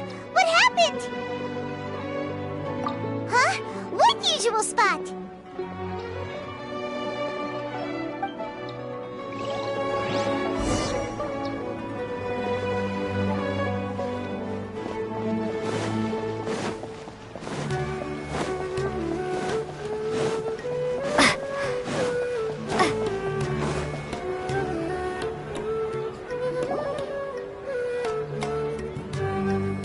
Well done, Traveler and Paimon.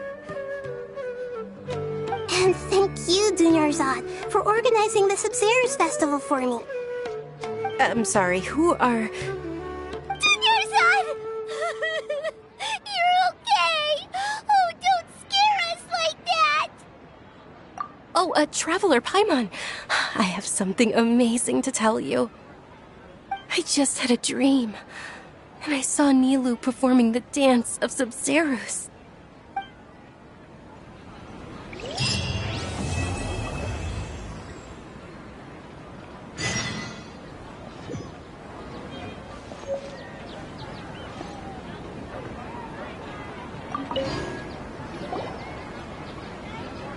You're actually Nahida, aren't you? Paimon felt like Catherine was acting weird when we met at the Sub-Zero's festival. And Dunyarzad, did you save her? It's a really long story. We shouldn't disturb her. Her consciousness is still weakened. Let's chat somewhere else. How about by the Traveler's favorite bench?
Let's talk about Dunyarzad first. It's such a relief that she's all right. After we parted on the last day of the Sub-Zero's festival, I left the city and saw what the Traveler had described. Among the countless dreams, I found one that was growing fainter and fainter. This proved my suspicion. Once Dunyarzad could no longer bear the Akasha harvesting her dreams, her consciousness began to dissipate. But this also meant it escaped the Akasha's control. Such a small fragment of consciousness can't last for very long, though. It will return to its original dream, where both will gradually fade until they completely disappear. I used all the power I had to keep her dying dream alive as long as possible, but it still wouldn't have lasted for much longer if it hadn't been for you two breaking the samsara. So it looks like we did manage to save Dunyarzad in the end. Not a moment too soon. Huh? Why are you two smiling so happily? I thought you'd be so moved that you'd start crying. I need to spend more time observing human emotions. Both are fine. Everyone reacts differently. All right. You two must have a lot of other questions for me, right? After all, you saved my faithful believer. As your reward, I will answer any and all questions. At the Avidia forest, there was this incense that made the traveler fall unconscious and dream of a huge tree and a red sky. You also heard someone's voice, right? It said world and forget me. Yeah, so you do know! We've been wanting to ask you what that was about, and if the red sky was related to Conria. It seems like the traveler established a connection to Irminsul. That was a message left by Greater Lord Rukkhadevata's residual consciousness in Irminsul. Perhaps her last memory before she died. As you two probably know, Greater Lord Rukkhadevata disappeared after the disaster in Conria. The timings of these events do line up, so your suspicions are reasonable. A message from Greater Lord Rukkhadevata? We thought it was from the Scarlet King. The Scarlet King? That god who died even longer ago? Some present-day desert dwellers still worship him. You probably just heard some of their conspiracies. Okay, so what does the message mean?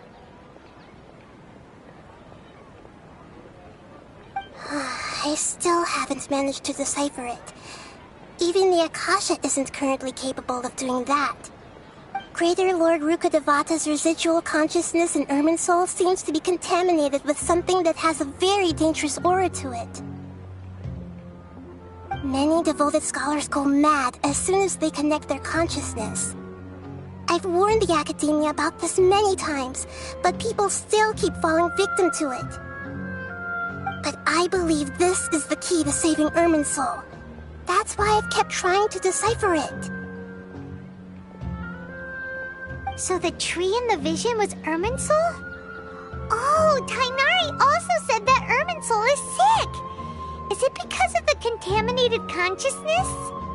But even if you can't figure out what that vision was all about, it seems like our search for you was all in vain. The traveler wasn't affected after coming in contact with that consciousness. I've never seen anyone like that. With you here, we may have a chance at deciphering it. No, we must decipher its secrets. I've already eliminated all other factors that might affect Irminsul. This is the only one left. This puzzle has life and death at stake. It could determine Irminsul's fate, as well as Tevat's. To be accurate, I'm using the Akasha as a medium to occupy Catherine's consciousness. How did you do that? Poor Catherine. Does this mean you can also occupy other people's consciousnesses? Theoretically, I can enter anyone's mind as long as they're wearing their Akasha terminal. The Akasha is the legacy of Greater Lord Rukkhadevata. As Lesser Lord Kusanali and the first Akasha terminal, my consciousness has always been linked to the Akasha. I've always respected my people's free will, so I've never actually occupied their consciousness. When necessary, I just borrow this bionic Snezhnayan puppet. Hold on. Did we just learn some deep, dark secret? So Catherine is... No wonder Paimon felt something was off about her. What about your own body? Why do you need to borrow other people's? Don't you live in the sanctuary of Surasthana? That story begins a long time ago. After Greater Lord Rukkhadevata disappeared, the sages found my newly born self and took me back to Sumeru. At that time, I was young and weak. The sages kept me in the sanctuary of Surasthana, ostensibly for the sake of protecting me. But I've hardly heard from them since. However, I do understand that they had hoped to find Greater Lord Rukkhadevata instead of me, a symbol of her passing. So, the sages basically put their new Archon under house arrest? How dare they! Why don't you teach them a lesson, Nahida? In some ways, they aren't wrong. Greater Lord Rukkhadevata was omniscient and omnipotent. Even after her death, the Akasha is still empowering this nation. And I'm still really far away from being able to call myself the God of Wisdom. Moreover, the Academia is also more proficient at governing this country. Yeah, you got a lot of believers. Just look at the Sub-Zero's festival. Everyone who showed up truly loves you. Thank you for the kind words. But I honestly don't need physical freedom as long as I can connect my consciousness to the Akasha. Trying to find a way to save Irminsul is my life's mission and top priority. I will work on that, and try to live up to being a deity in the meantime. Every once in a while, I will also take up the duties of the God of Wisdom and enlighten a lost soul here and there. Doing all that should be enough.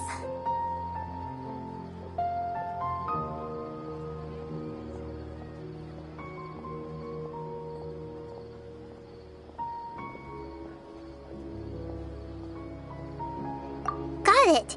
I hope my answers were satisfactory, seekers of knowledge. To be honest, maintaining Dunyarzad's fading dream took a lot of mental energy. I think I may need to rest for a while. Oh, and you don't need to worry too much about the Sage's activities for now. The Akasha won't be able to conduct another project on the scale of the Sub-Zero's Samsara in the immediate future. Go and get some sleep. Leave everything to us. What a relief. This is truly the most exhausting birthday I've ever had. Traveler? Paimon? Why am I here? Do either of you know? Maybe you were sleepwalking. You know you can't wake up a sleepwalker. We happened to walk by, so we thought we'd wait for you to wake up. I see. Huh.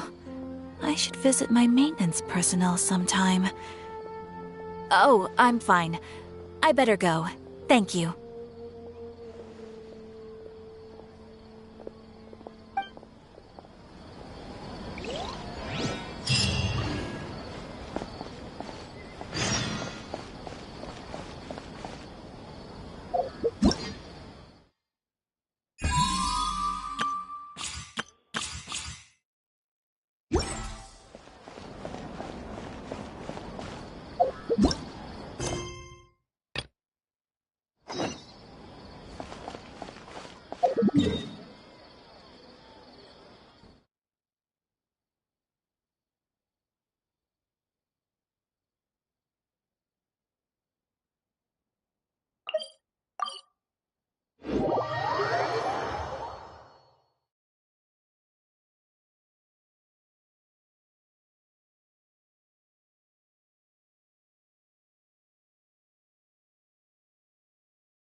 Supposed to be here in Gandharvaville looking for inspiration. But how do we find him? Should we yell his name at the top of our lungs?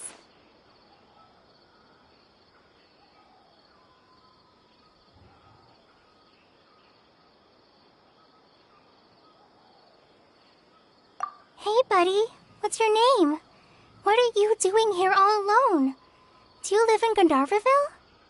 Regardless, don't worry. As a trainee forest ranger, I'll do everything I can to help you. Hi, Miss Forest Ranger. I'm Rosie.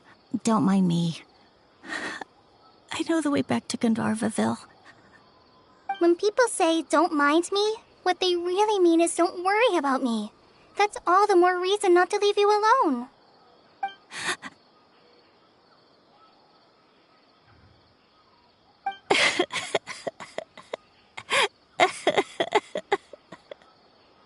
Hey, don't cry. What's wrong? Take your time. You can tell me all about it. Huh, that voice sounds familiar. I once heard it somewhere before. Oh, it's Kale! And a child who seems to be upset. Oh, let's go say hi.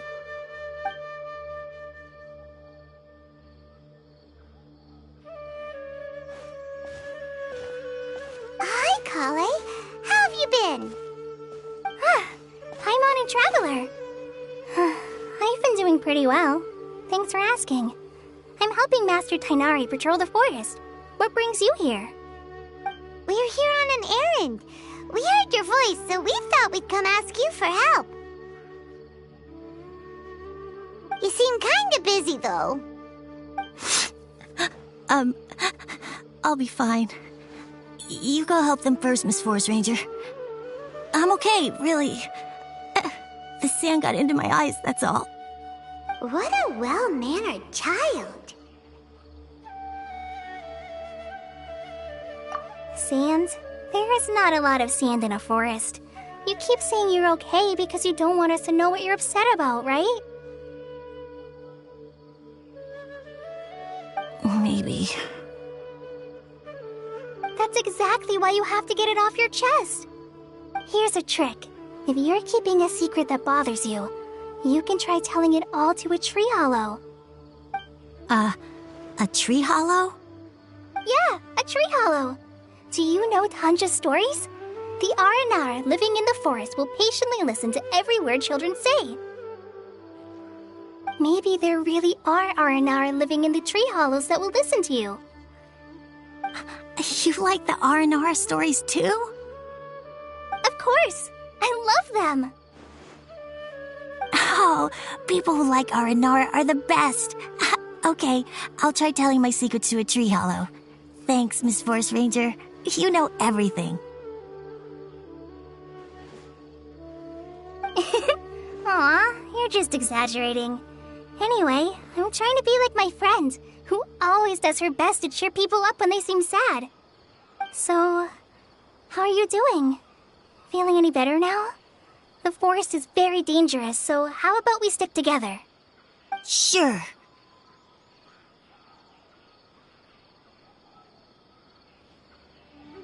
Wow, Kale's so good with kids!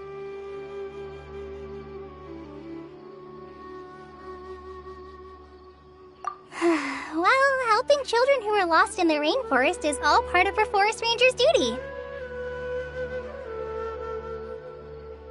So, what was it you wanted help with?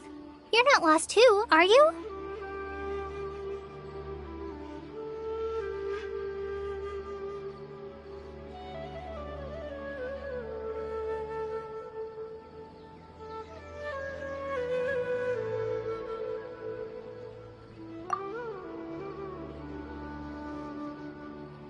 Okay, so you're looking for a children's author from Port Olmos called Tanja.